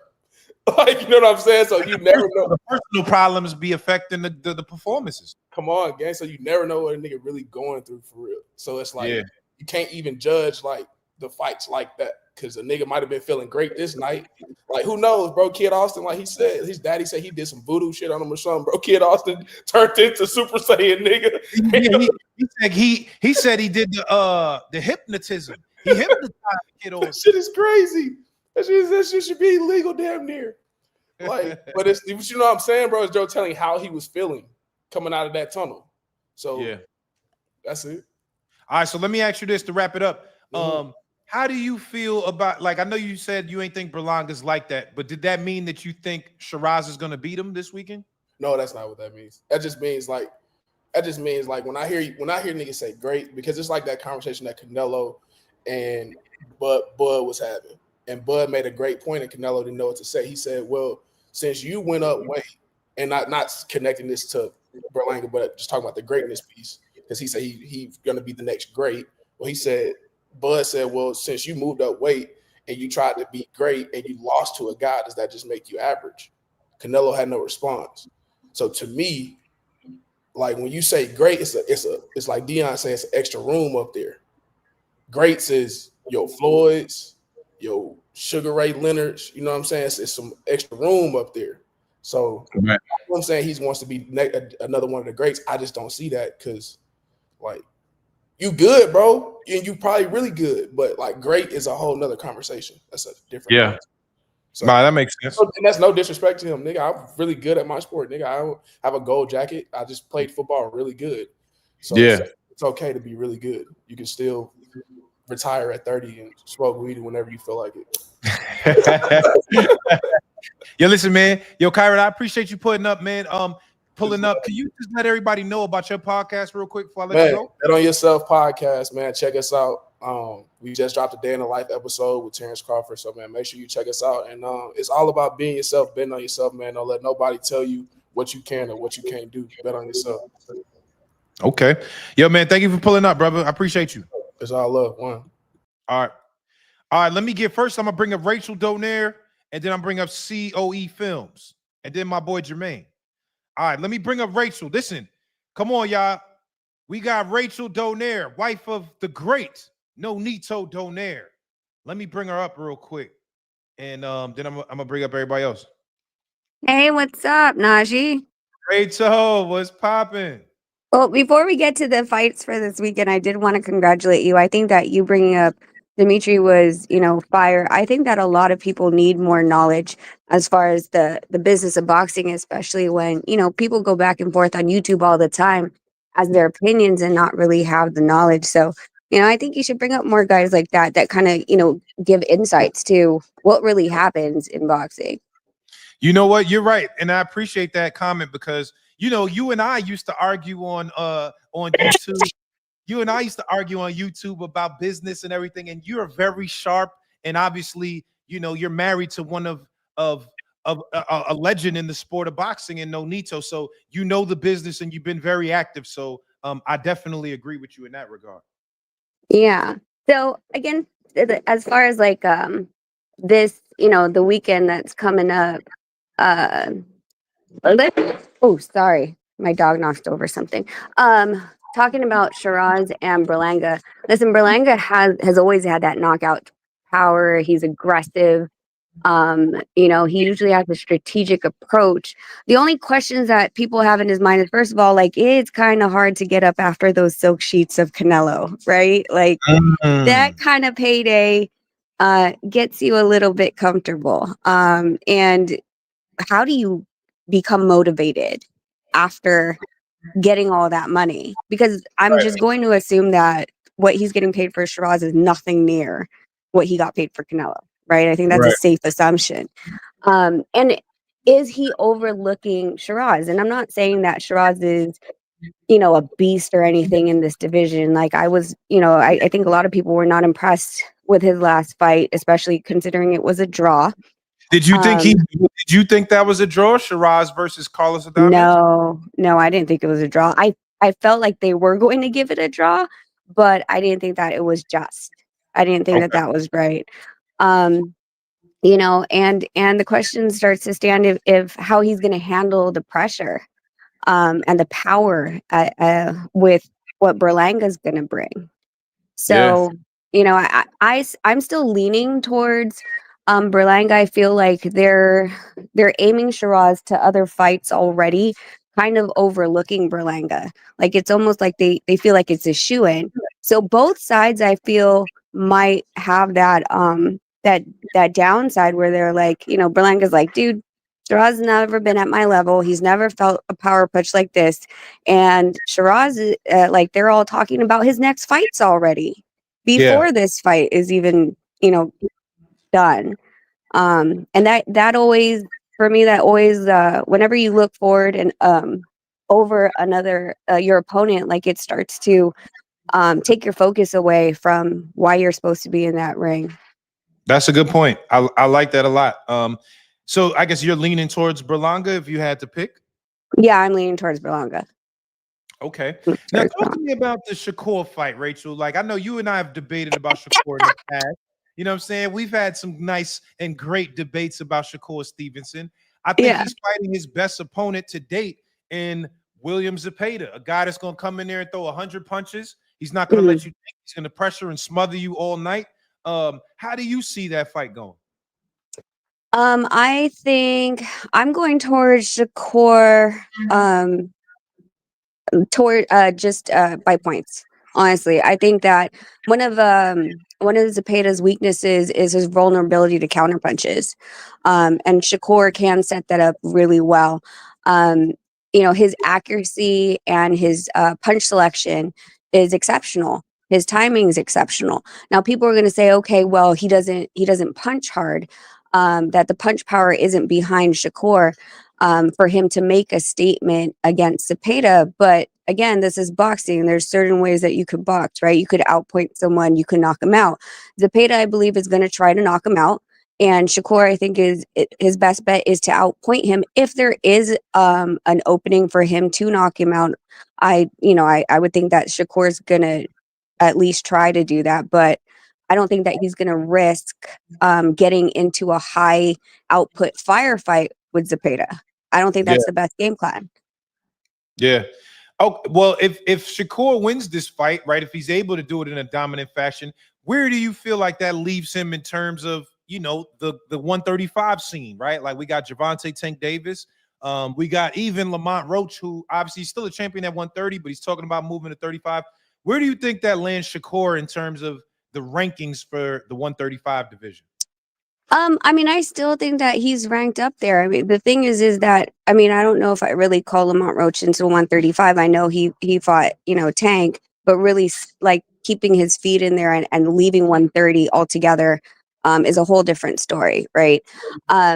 When it comes to just how I think the reason why people don't really want to rank him that high is because they don't agree with his style of fighting, right? And so they're not big fans. We live in a generation, like, Dmitry said, social media is everything. Knockout reels are everything.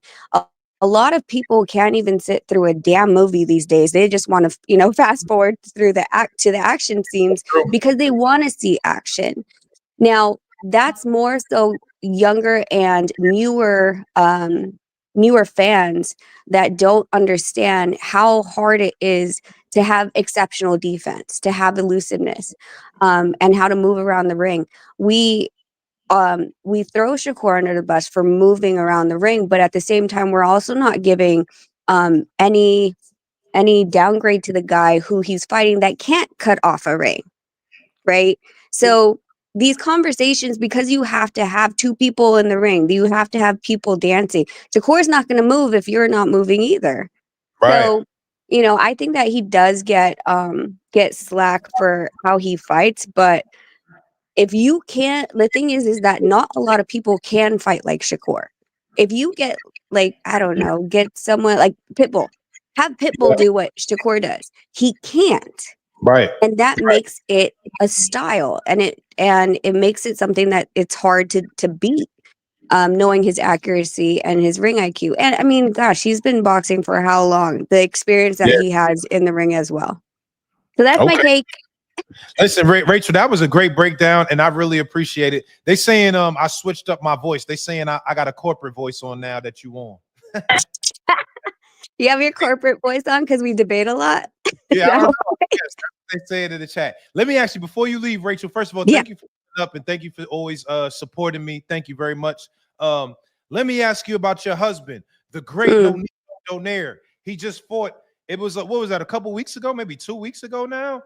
Yeah, it was June 14th. Okay, so about almost a month, maybe a little under that. Can you talk to me? Man, they say I'm code switching. That's crazy. Can you talk to me about your husband? Like, where is Nonito at? Like, what is he gonna do? Like, where does he go from here? He's a legend in the sport of boxing. And can you just talk to me about what y'all are looking to do as a team moving forward? Yeah, so funny that you're asking right now. He's actually training. I can see him in the gym right now. Oh, shit. So yeah. But here's the fun part, and what we decided when we first of all we got that fight within 3 weeks, right? Nonito had to cut, but he doesn't walk around big. That's a lot of the delusion is like Nonito's huge for 118. Nonito only walks at 133, 135. You never see him, I don't know, at 160. So he's constantly, whether it's boxing, it doesn't matter if it's not boxing, he's always moving. He's always in the gym. We take, jogs at night or walk the dogs and stuff. We rarely ever couch potatoes. As far as what we're doing, the interesting part is that we made a pact before this fight. First of all, when he lost in 2023, I knew that he wasn't going to leave the ring with a loss. I knew that we were going to, whether it was a goodbye fight or whatever, Yeah. that he was gonna come back.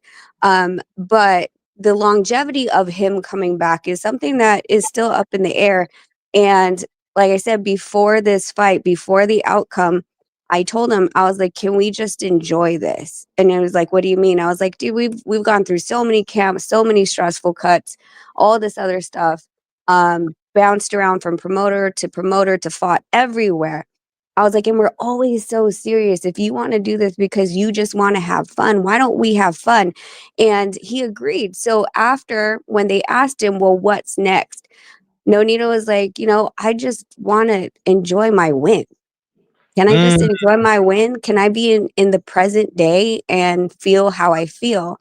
right. Um, and enjoy that, he's safe and all that stuff. Like he's enjoying right now. It's Sunday, right? We're supposed to Yeah. be doing brunch, but he's over there training. He's enjoying the moment that he's healthy, that he's strong, that he still has his faculties, and that whatever comes will come. If tomorrow he doesn't want to get up anymore to go to the gym, then it's done.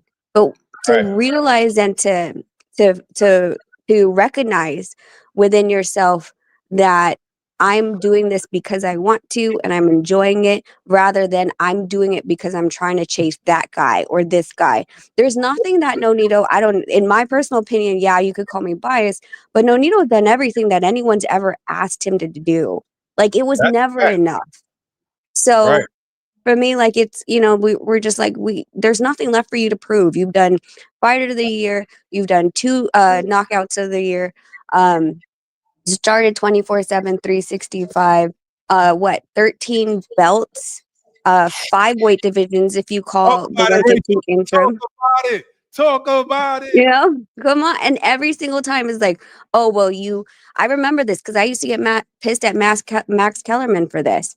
He was out of the ring. He fought 4 times in 1 year. And Max is like, so what about this guy next? What about that guy next? And I would get mad. I'm like, dude, he just won. He just knocked that guy out. Calm the hell down. Let him enjoy his win for at least 30 goddamn seconds.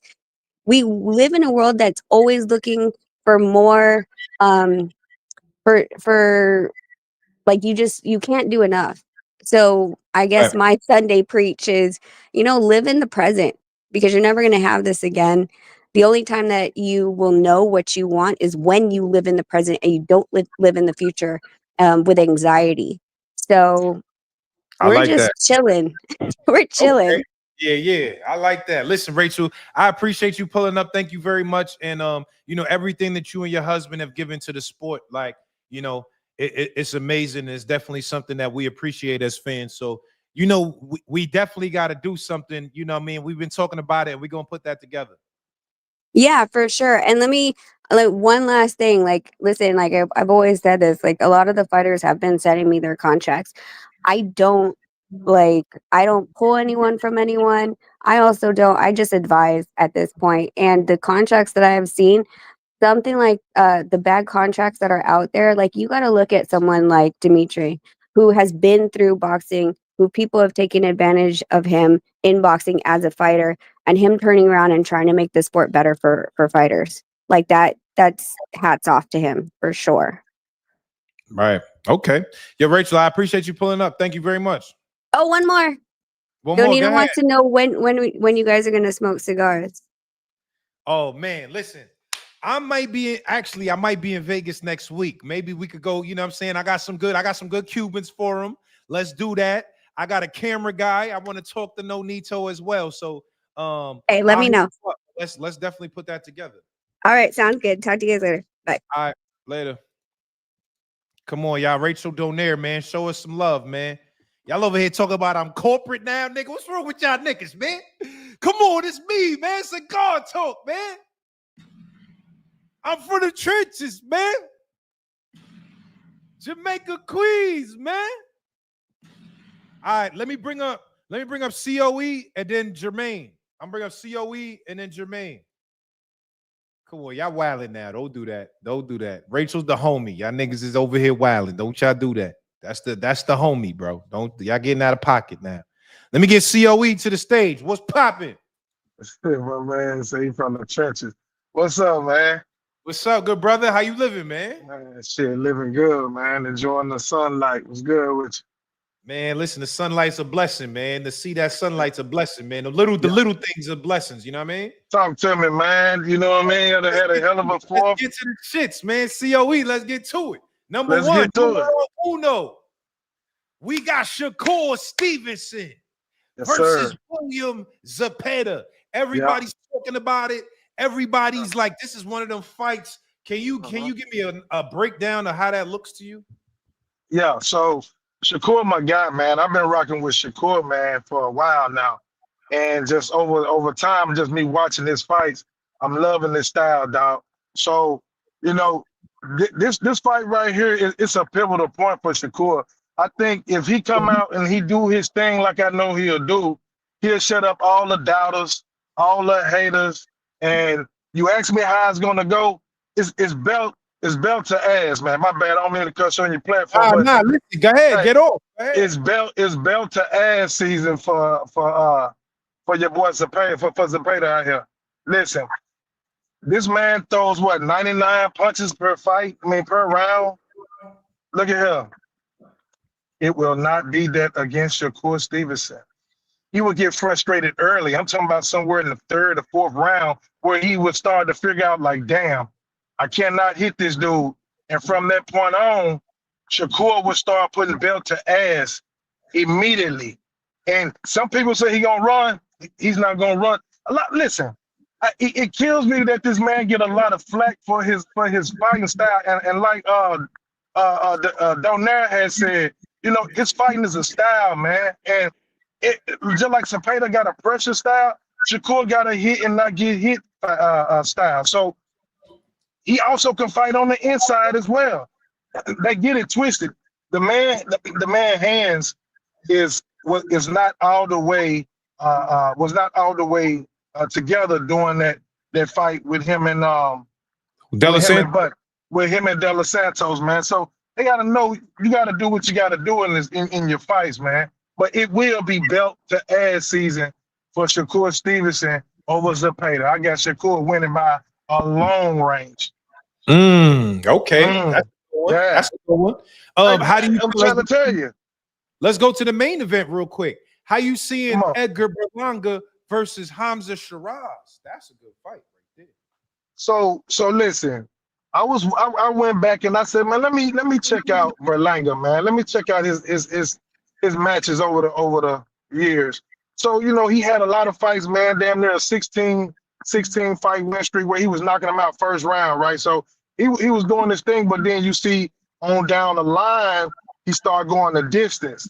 Well, and Donaire hit a good point about him being laying on silk sheets, him getting used to the fame. But I think that fight lit a fire up under him, and now he has a point to prove. So Mm. if Berlanga don't make it a physical fight on the inside, like he's a guy, like you said, he a mid-range fighter. You know what I mean? Shiraz got the longer reach. You know, he's a more technical sound boxer. Berlanga has to make it a physical fight where he up in him. He got to make it to where he can get 2 or 3 shots off on him. You know, instead of just a one punch knockout trying to look for the knockout, he got to Yeah. make it physical, be able to get up in him. You know, make it a physical fight, man. I got Berlanga pulling that thing out, man. If he don't get the knockout, because I mean, like I said, I was watching Shiraz as well. The last where he was fighting Adamas. Yeah. And hey, that fight right there showed me some holes in this game, but it also showed me that he's a dog as well. But I got Berlanga pulling it out if he's a physical fighter that night. Okay. Yeah. That's a good pick. Hold on, let me ask you this before I get to the next caller. We had a conversation earlier when I first started the live, because Turkey been talking a lot about Tom and Jerry fights. He been saying he don't want no Tom and Jerry fights, a part of his Ring Magazine and Riyadh season. How do you feel about the whole thing with, you know, Tom and Jerry and fighters running? Like, how do you feel just about that whole notion? So this is what I think about it.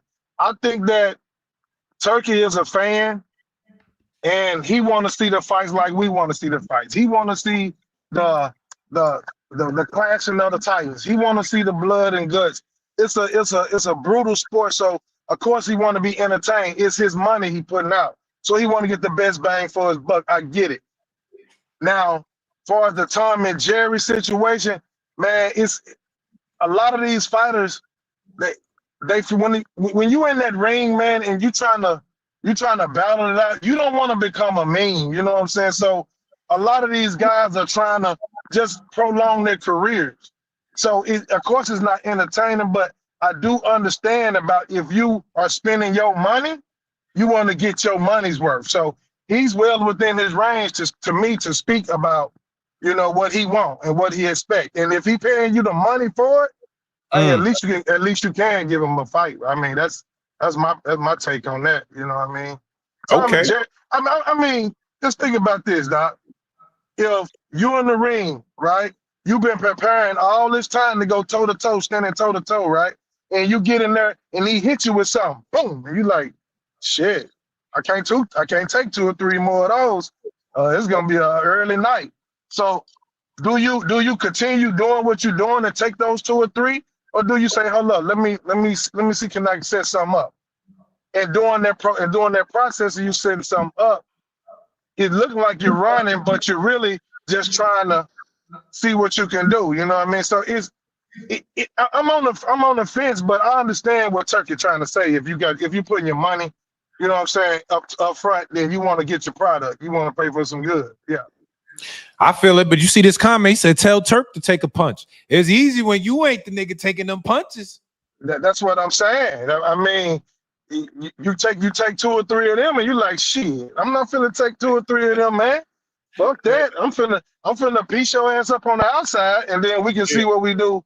You know what I mean? From there, but yeah, taking 2 or 3, yeah, but he's well within his right to say something, though. You know what I mean? That's that main money. Motherfuckers spending money, millions, bro.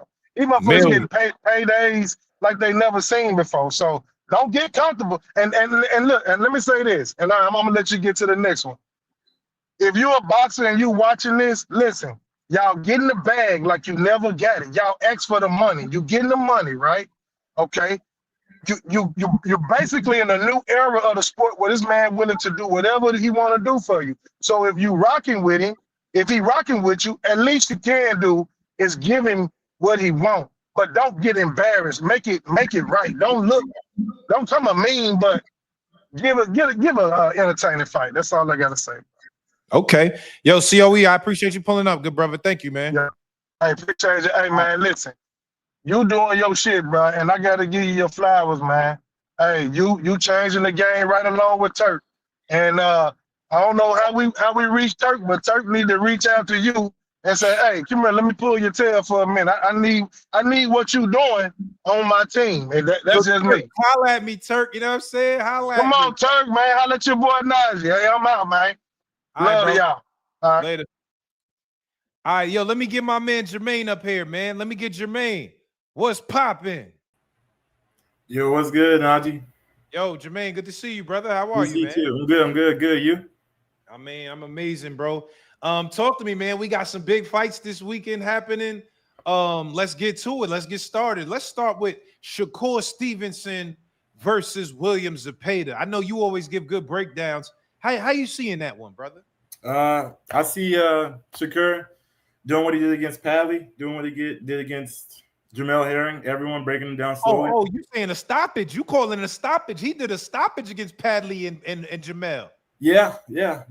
I see that happening for sure. To speak to people who say that he's going to run, the only running he did, and like I'm a Shakur fan, but I will admit he did run against Edmund, but he had like 2 broken hands or a broken hand, if I'm not mistaken. And that's the only time we ever seen him run. And people compare him to Devin Haney, but the only time Devin Haney ran was the Ramirez fight, and that was his father's game plan. You know, Showbiz the Adult was talking to him about that, and he said that he told him to move around and use his feet and everything like that. So people putting him in that and putting them together like that, but at the same time, none of those fighters ever really ran. Devin has a boring style to the casual fan, but he always like put up a fight and everything like that. So I don't think that running thing is synonymous with Shakur. And then I have another thing here. It says, so I believe that Shakur is going to make a statement during this fight because that moniker ever since that De Los Santos fight is always the running thing, the running, you know. But when it came to Haratunian, hopefully I'm saying his name right. Yep. People said Shakur does not stay in the pocket. He stood in the pocket that whole fight. I agree. The whole entire fight with the Haratunian and the Padley fight as well. I thought even there was moments where Haratunian was using lateral movement in that fight. Go. Yeah, there you go. And then with the Padley fight, Shakur stood in the pocket that entire time. He didn't move. He didn't move at all. You know what I'm saying? So yeah. I don't know. I feel like he's gonna make a statement. He wants that moniker back of the boogeyman. You know, remember he was a boogeyman when Devin was at 135. So I think he wants that same moniker back. Okay, now that's good. That's a good point. I like how you broke that down. Can you give me a educated breakdown on how do you see Edgar Berlanga versus Hamza Shiraz? Okay, well, we saw Edgar Berlanga in his last fight. I think he fought the chubby guy, right? That was like everyone was talking about. Yeah. It was killing him because his body looked crazy. Pose. Yeah. So he stopped that guy, right? I guess it was like a fill-in fight or however they call it. With Shiraz, his last fight, it was a veteran that he stepped up against, and he ultimately fell. And they said my hat is stitched to my scalp. That's insane, Aaron. I'm about to block you, nigga. It's all right. It's all right. That's the culture on the Cigar Talk. That's the culture around here. Yeah, that's the culture. That's what it is. It's all good. It's all love here. Yeah, but with the Hamza Shiraz fight, he said he stepped up in the competition with a veteran, and he failed ultimately. He didn't stop him. He didn't make it a boxing masterclass like he's known for. And you talking about with Adames? Yeah, with Adames. Okay. Yeah. And so I feel like the same thing is going to happen. He is stepping up. I do commend Shiraz for doing that, but I don't see Berlanga letting him get off like he thinks he's going to get off. And plus, Berlanga's going to come in 190 plus as well. And Shiraz is a pretty skinny guy, not to be like. Then he chose to be that at that weight class, so I don't think he's going to be able to. I don't think he's going to be competitive. I got Berlanga. Oh, not competitive. Berlanga going. Yeah, I don't think Shiraz has that power for Berlanga. Berlanga been with some heavy hitters in there before. Yeah. Okay. Let's talk about this. With Big Turk, Turkey Al-Sheikh, Big Turk. He's been saying comments about Tom and Jerry. He's like, listen, I don't want to see them Tom and Jerry fights on my cards, Ring Magazine or Riyadh Season. How do you feel about, Turkey saying Tom and Jerry and, just the whole debates about people running or whatever the case is? How do you feel about that debate? With the Tom and Jerry fights, to be honest with you, I don't like it. I don't like it at all. The only person that ever like had that going on was that one card in I don't really where's that Times Square? I'm not really familiar with Yeah. it. So yeah, that in Times Square. Yeah. He's a Yeah, they say you look like a junior college athletic director. That's No, funny. bro, I don't no. even know why it's funny, but it is kind of funny. No, I graduated recruiter school, so I'm in a hotel right now looking for an apartment. Actually. Yo, congratulations, bro. Yeah, Congratulations. thank you. Man. So pretty much, I don't see it. I don't see why he says that. I don't know if you saw that comment he said last night. I think he was watching the Jack Catterall fight or something like that. And The Catterall fight, I think. Yeah. He mentioned Shakur. Jerry versus Jerry. Yeah, he said Jerry versus Jerry, and he said, Shakur, I'm gonna implement a small shrinking ring.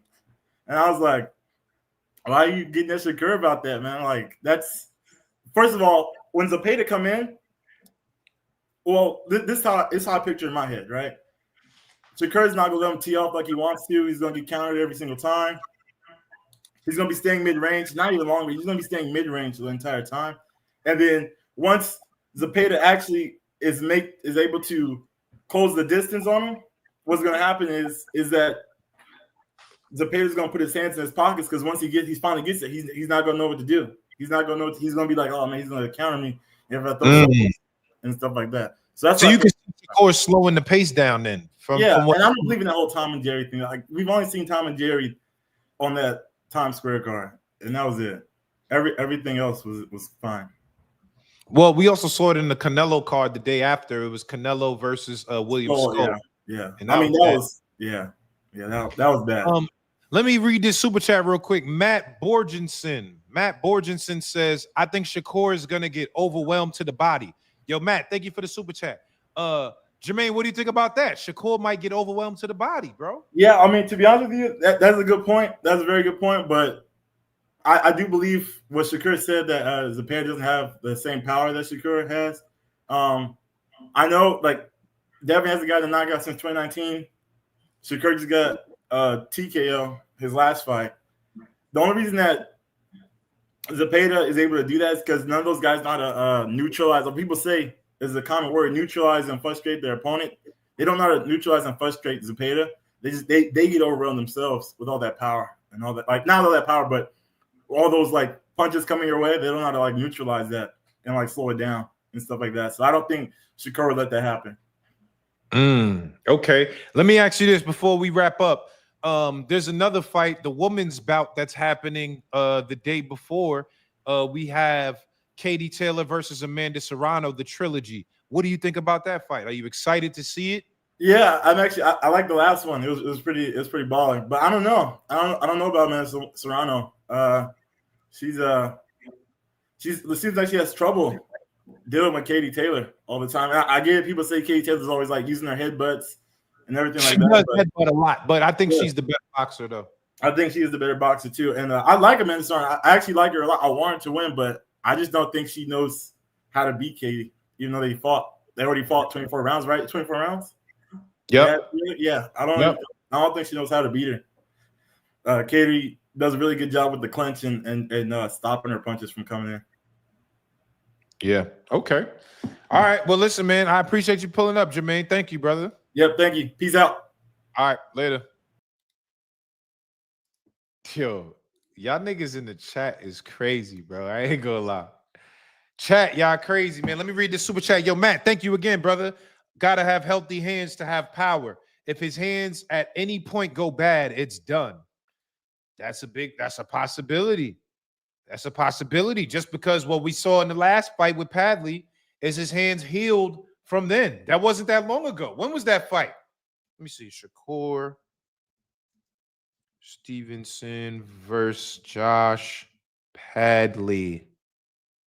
What date was that? Josh Padley date. When was that? February 22nd. March. So it's February, March, April, May, June. That's 4 months. I don't know. What do y'all think? In 4 months, is his hands healed up enough? I don't know. That's a good point, Matt. Thank you for the super chat. Polo Buck. Hey, Naji, you got any more guests pulling up? Yo, listen, I don't. The other guest I had, I kind of want to tell y'all who it is. He just texted me and said, yo, my bad, bro. I'm at the soccer field still with my kids.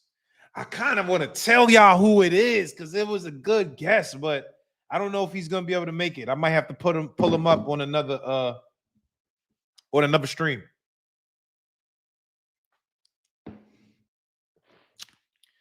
Nah, it's not Errol Spence, but we was doing it. Oh, you all right, you guessed it. Damn, how the fuck y'all niggas know? Niggas saying Tim Bradley. How the hell did y'all know? It was Tim Bradley. I'm speaking to Tim Bradley on the text. He said he's still with his kids, so he's not sure if he can make it, man. But how the fuck did y'all know it was Tim Bradley, though? Nigga John said, fuck them kids, pull up. Oh, we know his kids play soccer. Okay, yeah. Yeah, Bradley's at the soccer field. I didn't know y'all knew that. Milk dud. Yeah, man. I talked to Tim Bradley. You know, we text and you know, he shows me a lot of love. So he was gonna pull up today, but he said that he's still active with the kids. So you know what I mean? It is what it is. But yo, listen, if anybody wants to come pull up for the last before I end the stream, I'll drop the link one more time. If you want to talk Shiraz versus Berlanga, Shakur versus William Zepeda, link is in the chat now. And if not, I'm gonna go and get up out of here and enjoy the rest of my Sunday, man. I missed the Catterall fight last night. I had a lot of things going on yesterday, so I was traveling. I missed the Catterall fight, but you know, let me know how y'all felt about the Catterall fight too. All right, I'm gonna do a couple more before we get up out of here, man. Link is in the chat. Let me know if y'all want to come pull up, talk, man. We got 500 people in the chat, man. Let's do it. It's Cigar Talk family. Let me get Casino Life prayers. Casino Life, what's popping? Man, what's going on, man? Man, what's up, my brother? How you living? Man, I'm coolin', man. I'm out here trying to stay cool down here in Georgia. Oh, Georgia, okay, man. Salute to Georgia. Salute. We got a couple good fights coming up this week, man. This is a good week for boxing. We got Shakur Stevenson versus William Zepeda. How you seeing that? I feel like it's a 50-50 fight. I feel like the same thing what everybody was saying. Like, if Shakur's hands stay healthy, I feel like, you know, it's a 50-50 fight. But if his hands ain't healthy, it's not a 50-50 fight. I gotta lean towards Zepeda, but if his hands is okay, I mean, it's a 50-50 fight. I can't say who's gonna win because I mean, I think Shakur should win, you know, but it's about them hands. It's about their hands, you know. That's a good point. I mean, we don't really know where his hands is at based on you know, the last fight, which wasn't that long ago. So I think that's a good point. So if you had to pick, how do you see it? Like, if you had to bet some money, where are you putting the money at? I guess I would put it on Shakur because I mean I don't think Zepeda really got a lot of skills. He just really got a lot of volume, and if Shakur can make him miss and make him pay, and his hands is okay, then I have to put my money on Shakur. But I'll be betting on his hands. Like I'll be betting on if his hands is good. You know what I'm saying? Like it's a if. Yeah. Okay. Now that makes sense. That makes a lot of sense. I'm not mad at that. Talk to me about the other fight, the main event, which is Edgar Berlanga versus Hamza Shiraz. How do you see that fight? I got Berlanga winning. I think he's gonna make a statement because you know when I hear people talk about Berlanga, he don't really get a lot of respect, and I feel like he gonna get that respect out of this fight right here. What makes you say that though? Like, how do you see it though? Like, how do I see him winning? Yeah. I mean, I just think he's a better fighter than Shiraz. I don't think Shiraz is gonna be able to keep him off of him, and I don't think he got the kind of power to make Berlanga like not attack him. You know what I'm saying? Like, I think Berlanga seems like a real prideful fighter, and they fighting in New York, and he want to show that he gonna stand on business, and he want to silence the critics. You know, and Shiraz, he coming up. This is his first fight at 168. His last fight, he didn't handle the power at 160 that good. You know, like people feel like he lost his last fight, and Berlanga's an even bigger person, and he a bigger puncher. You know what I'm saying? So I just feel like he's gonna hurt him. I think I got Berlanga by stoppage. Berlanga by stoppage. That's big for him. That's a good. That's Yeah. a crazy pick. Okay. All right. Last but not least, let me know how you feeling about this. Turkey Al-Sheikh has been quoted saying he don't like them Tom and Jerry fights. He don't want to see that in Riyadh season and in Ring Magazine. How do you feel about those comments, like the whole Tom and Jerry running stuff? I mean, I agree 1,000%. I've been saying that shit for years. I've been saying that shit since before he came in the game. So I appreciate somebody coming in the game and fixing the game where it's like that shit shouldn't be allowed. And I understand people always say that the casuals, they always call people casuals if you don't like the boring shit. But hey, if I gotta like the boring shit to be a hardcore, then call me a casual, bro. I don't like the boring shit. I don't like the boring shit. Boring though. What's boring to you though? Boring is like avoiding content. Like, all right, basically not doing shit. You know what I'm saying? Like, you're just not doing shit. Like, it's not enough punches. Like, it's 12-round fight and it's a little small amount of punches, bro. It's nothing. I don't want to see that shit. There's nothing. You know, like you barely breaking a sweat. You know what I'm saying? I know where Turkey coming from. He paying them millions of dollars, and then they go out there and barely break a sweat. It's like, bro. And then the fans ain't happy. He not happy. Nobody's happy except the people who are fans of the person who did the bullshit. That's the only people who be happy. You know what I'm saying? Okay. Well, the chat says that you look like Jonathan Majors from Creed. How do you feel about that? Hey, man. Shit, I guess I'm getting cooked. Man. I don't know. Yeah, we all get cooked. They said my hat is stitched to my head. They was killing me earlier. I seen them killing me, talking about I got ketchup stains and shit. Like, man, I'm out here working, man. I'm getting money, man. You know, maybe y'all should try that. You know what I mean? There you go. Listen, let them know, man. Go get that money, brother. I appreciate you pulling up, though. Thank you, bro. Salute, brother. All right. I ain't gonna lie, Jonathan Majors is nasty work, though.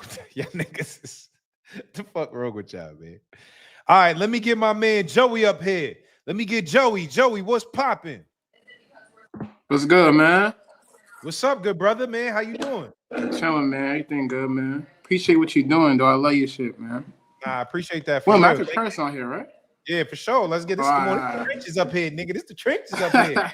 You gotta get to it. All right, so let's go. Let's start off. Shakur Stevenson versus William Zepeda. Hot ticket this Saturday. Everybody's talking about it. How does Joey see the fight? That's easy work for Shakur, man. Easy work? That's easy. Work? That's easy. I mean, they say Zepeda throw 100 punches around. Yeah, that's cool, but Shakur's smart. Like, and he's been saying this, and we've been seeing this. Like, whatever you throw at him, he's gonna show you why he's up there, like why he's one of the greats. So, like, yeah, the volume's a lot. And what's his name? The last dude brought up a good point. I ain't really think about the hands like that, but that's a big thing right there. But I believe Shakur's gonna pull this off, man. He's too smart. He's gonna pick his shots well. He's gonna be all right in there. How do you see it though? Like, if you had to decide how the win is gonna happen, are you thinking decision? Are you thinking stoppage? Like, how exactly do you see the fight going? I think decision. I think decision, because I think, you know, he's gonna be smart in the earlier rounds. You know, the volume is gonna calm down, and then Shakur's is gonna be picking him apart in the later rounds and get his hands raised. I think it'll be decision. Do you think Shakur will be able to slow the pace down? Because, you know, like we said, Zepeda has a pace of 100 punches a round. Do you think he'll be able to slow down his pace? Yeah, because he's gonna frustrate him. I think he's gonna frustrate him. When you're throwing that much punches and not that much is landing, I think Zepeda's gonna stick to the game plan. But when you're not landing that much, and then, you know, Shakur's really elusive, he's gonna get frustrated, and that pace is gonna slow down. And it's gonna slow down. They're saying we look alike. They said that you are my long lost brother. Nah, man. We look alike? I don't think so. But we probably look a little, just a little bit. Got the fitting on a little bit. Yeah, a little bit. You African? Nah, I'm Haitian. Oh, Haitian. Okay, sac Yeah, passe, yeah. nigga, sac passe. That's what I say, man. Okay. Tell me, how do you feel about the other fight, Edgar Berlanga versus Hamza Shiraz? That's a good one. Belanga's home. I really think Shiraz gonna give him a tough fight. I think if he stays on the outside, I'm like, because he got a good reach. Shiraz got a good reach, and I don't think people talk about that. If he stays on the outside and just jab him and pick him just a little bit, I think that'll give him just a tough fight. But obviously, Berlanga got that power. If you get clipped, the fight could change any moment. But I think if Shiraz stay on the outside, pick him apart just a little bit and be safe, we got a good fight on our hands. And I think Shiraz pulled that off. I ain't gonna lie, Naji and Maji is crazy work. Maji is crazy work, Jalil. That's funny as fuck, though. I ain't gonna lie. Nah, the chat funny as shit, man. All right. Hold on. So you feeling like Berlanga then? Nah, I think Shiraz pulled this off. Oh, Shiraz, because I know you said the lamp and everything, but you got Shiraz. How? Is it by decision or by stoppage? Nah, decision. I don't got him by stop. I think Berlanga's tough. Berlanga's a tough, and he showed that versus Canelo, so it's gonna be tough to put him down. But I think by decision they'll pick him apart just a little bit, and okay, Shiraz get the decision. I got one more question for you. Before I get to the question, the chat wants you to take your hat off. Are you willing to take your hat off? Yeah, man. Okay. Show him the clean beanie, nigga. Nigga, shit clean, nigga. Take our hat off at the same time. Nah, you okay. Let me ask you this though, because we had I talked about this earlier, where people were talking about Turki Al-Sheikh has been saying he don't want no Tom and Jerry fights at his events. Riyadh season, Ring Magazine, don't bring that Tom and Jerry shit over here. How do you feel about that? I feel him. I mean, he wants excitement, but at the same time, these guys ain't gonna put themselves in danger just to give you some excitement. Like, I get it though. Like, especially with some of the fights we've seen, like the Canelo versus Adames, it just looked like guys. He's giving them change your life bags, and it looks like they just come in there to get the bag and go home and not really, engaging in anything like that. But at the same time, when you're facing a guy that just could put you on your ass, you gotta be smart in there. So I don't think you're gonna throw your smarts out the window just to give the fans a fight. But there is guys that's making it way too obvious. Like Skull that just fought that was obvious. Too crazy. That was too crazy. He came for the bag. It was too obvious. So I'm thinking he don't want fights like that. But if you like being smart in there, and you a little bit elusive or something like that, I don't think he got a problem with that. How did you feel about the Devin Haney performance? Did you feel like that was Tom and Jerry? I think, but I think Devin Haney, he's still coming from the effects of Ryan, so he's coming in there like super because he don't want to get embarrassed again. You don't want that. Hold on. My girl is here, babe. You want to come on the stream and say hi to the fans? Huh? Sure. They want to see you. She don't want to come on. Text me. All right. Okay. So so you would say you agree with what Turk is saying, no Tom and Jerry, you agree with it? Yeah, I agree with it too. Like I said, you don't want to throw your smarts out the window or the game plan out the window. But I do. You want to see more action-packed fights, but you still gotta be smart in there, though. You definitely gotta be smart in there. They said you look like Ugas, the fighter. That's kind of funny. Ugas? Who? Who the fuck is Ugas? You know Ugas? He fought Manny Pacquiao. He fought the Cuban? The Cuban, yeah. They saying you look like nigga. Ugas look crazy. They try no hair on this shit, man. Yeah, he don't got no beard. I just seen Ugas the other day too. We was in Vegas. I was just with Ugas. That's my nigga. He showed me a lot of love too. Shout out to Ugas, man. Let me ask you this last one before we get up out of here. We got the women's fight. Katie Taylor, Amanda Serrano. That's happening the Friday before the Shiraz and Shakur. Are you interested in that fight? Do you like it? How you feel about that? I love all fights, man. I love boxing, but I think Amanda gets her this time, man.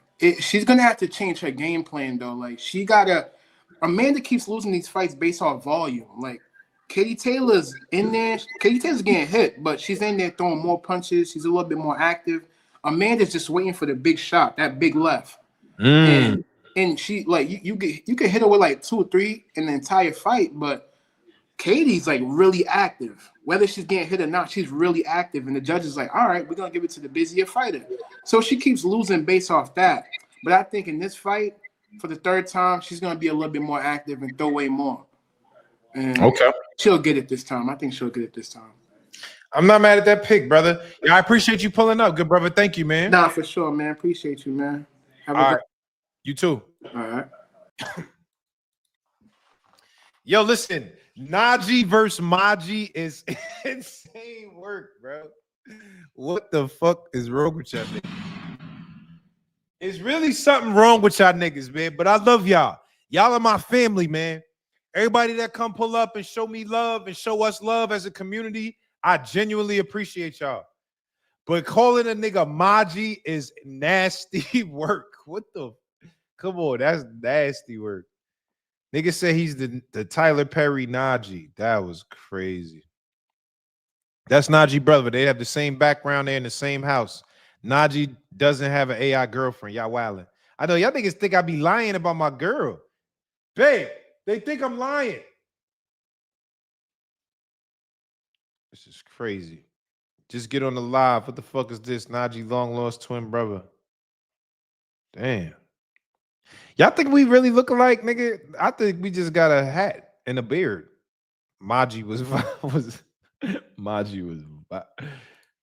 Naji and Naji. Damn, bro, talking to the wall. God, babe, they said I don't got no girl. Come on the stream. She just went to the pool. I got a pool in the crib. She just left to go to the pool, so she ain't even here right now. She just left to go to the pool. She ain't even answer. She just left to go to the pool, nigga. I got a pool in the crib. So she just came in and say, babe, I'm about to go to the pool. Yo, listen. Thank you very much for pulling up. Everybody, I really hold up. Naji talking to Casper. That's nuts. That's nuts. Damn, she ain't even there, dog. I know I'm talking to myself, right? She quiet in the background. Y'all can't even hear her. Naji, what you think of the Mason Schofield sparring? I didn't like that it was edited. Like they doing slow-mos and shit. Like just put the sparring now. I didn't like that, but I definitely thought Abdullah Mason won the sparring session. I want to see that real fight. Don Julio got you delusional. Cigar Talk is balling. I'm doing all right, bro. I got a real job and a 401k. I'm a 6-figure nigga. A couple 6 figures. I ain't just, you know what I'm saying? I'm doing all right. His imaginary girl went to his imaginary pool. Yo, y'all niggas really don't think I got a girl. Hold up. I'm about to call her right now. I'm about to call her live on stream because y'all be thinking I be capping. Let me call her real quick because y'all think I be capping. Hold up. I'm gonna call her live because she just went to the pool. I'm gonna call her on the stream. I'm gonna call her on the stream. Naji with his imaginary girlfriend. Yo. Their imaginary pool. Babe, you on the stream live right now. They keep saying I got an imaginary girlfriend. I had to call you because they keep thinking my girl is fake. Can you tell them that we in a relationship and we love each other? Can you just tell them for the stream, please? We're in a relationship and we love each other. All right. Tell them where you at right now because they don't believe it. Where you at? I'm not Alexa. I be reading all y'all's comments. Okay, but where you at right now? Where'd you go just now? You sound like the ops. Nah, I'm not the ops. I'm trying to say where you at though, because they want to know. I told them you went to the pool. They think I'm capping. I went to the pool. All right, babe. I'll talk to you later. Come on, y'all. Yeah, come on. I'm trying to tell you. You heard it. She picked up. She at the pool, all right. A snow bunny is crazy. I'm Dr. Umar, nigga. CB, I'm Dr. Umar. He texted her, telling her to agree. Called him my mom. Leave off the stream. Yeah, she don't want to come on the stream. She keeps saying she don't want to come on the stream. Talking to a recorder. Paid actor is nasty work. Lil RPG, come on, nigga. Paid actor is nasty work, man. She conveniently stepped out. I ain't gonna lie. Y'all heard what she said. That's my sister. Damn. At least she watching. She better watch, nigga. This Cigar Talk, baby. Everybody watching. Cigar Talk, man. Let me read this last super chat before we get out of here. Wowzers. This is a great boxing channel. Yo, Freeze Temp. Salute. If you just pulled up, man, this is the best boxing live in the game. We have a great time. This is family in the chat. We cook each other. They be cooking me. They cook the guests. But we talk about boxing. And we make sure we break it down to a level that, you know, people can understand, that is very engaging. So if this is your first time here, please subscribe and come back. Every Sunday at 2 p.m., I go live and I bring up guests. You never know who's going to come up here. I was about to have Tim Bradley up here today too, but he got caught up with his kids. Thank you. Thank you, John. This the boxing trenches, nigga. This the trenches out here, nigga. You know what I'm saying? I represent the streets. I represent the boxing streets, and I'm going to always keep it 100 to my best ability. So thank you very much for pulling up on me today. Come on, nigga. I got too much money to have roommates, Polo. Come on, Polo. Come on, Polo. I'm going to drop some content with Shakur this week. And I also did an interview with Oshaki Foster. That was a good interview. So I appreciate y'all pulling up. Thank you very much for showing me love, showing me support. This is Cigar Talk Live next Sunday at 2 p.m. Every Sunday at 2 p.m., I'm bringing shit through. I'm bringing people through to come talk to y'all. I'm bringing people through to give us some insight, and I'm bringing people through to come talk some shit, man. So thank you very much for supporting me, and enjoy the rest of y'all Sunday, man. We out of here.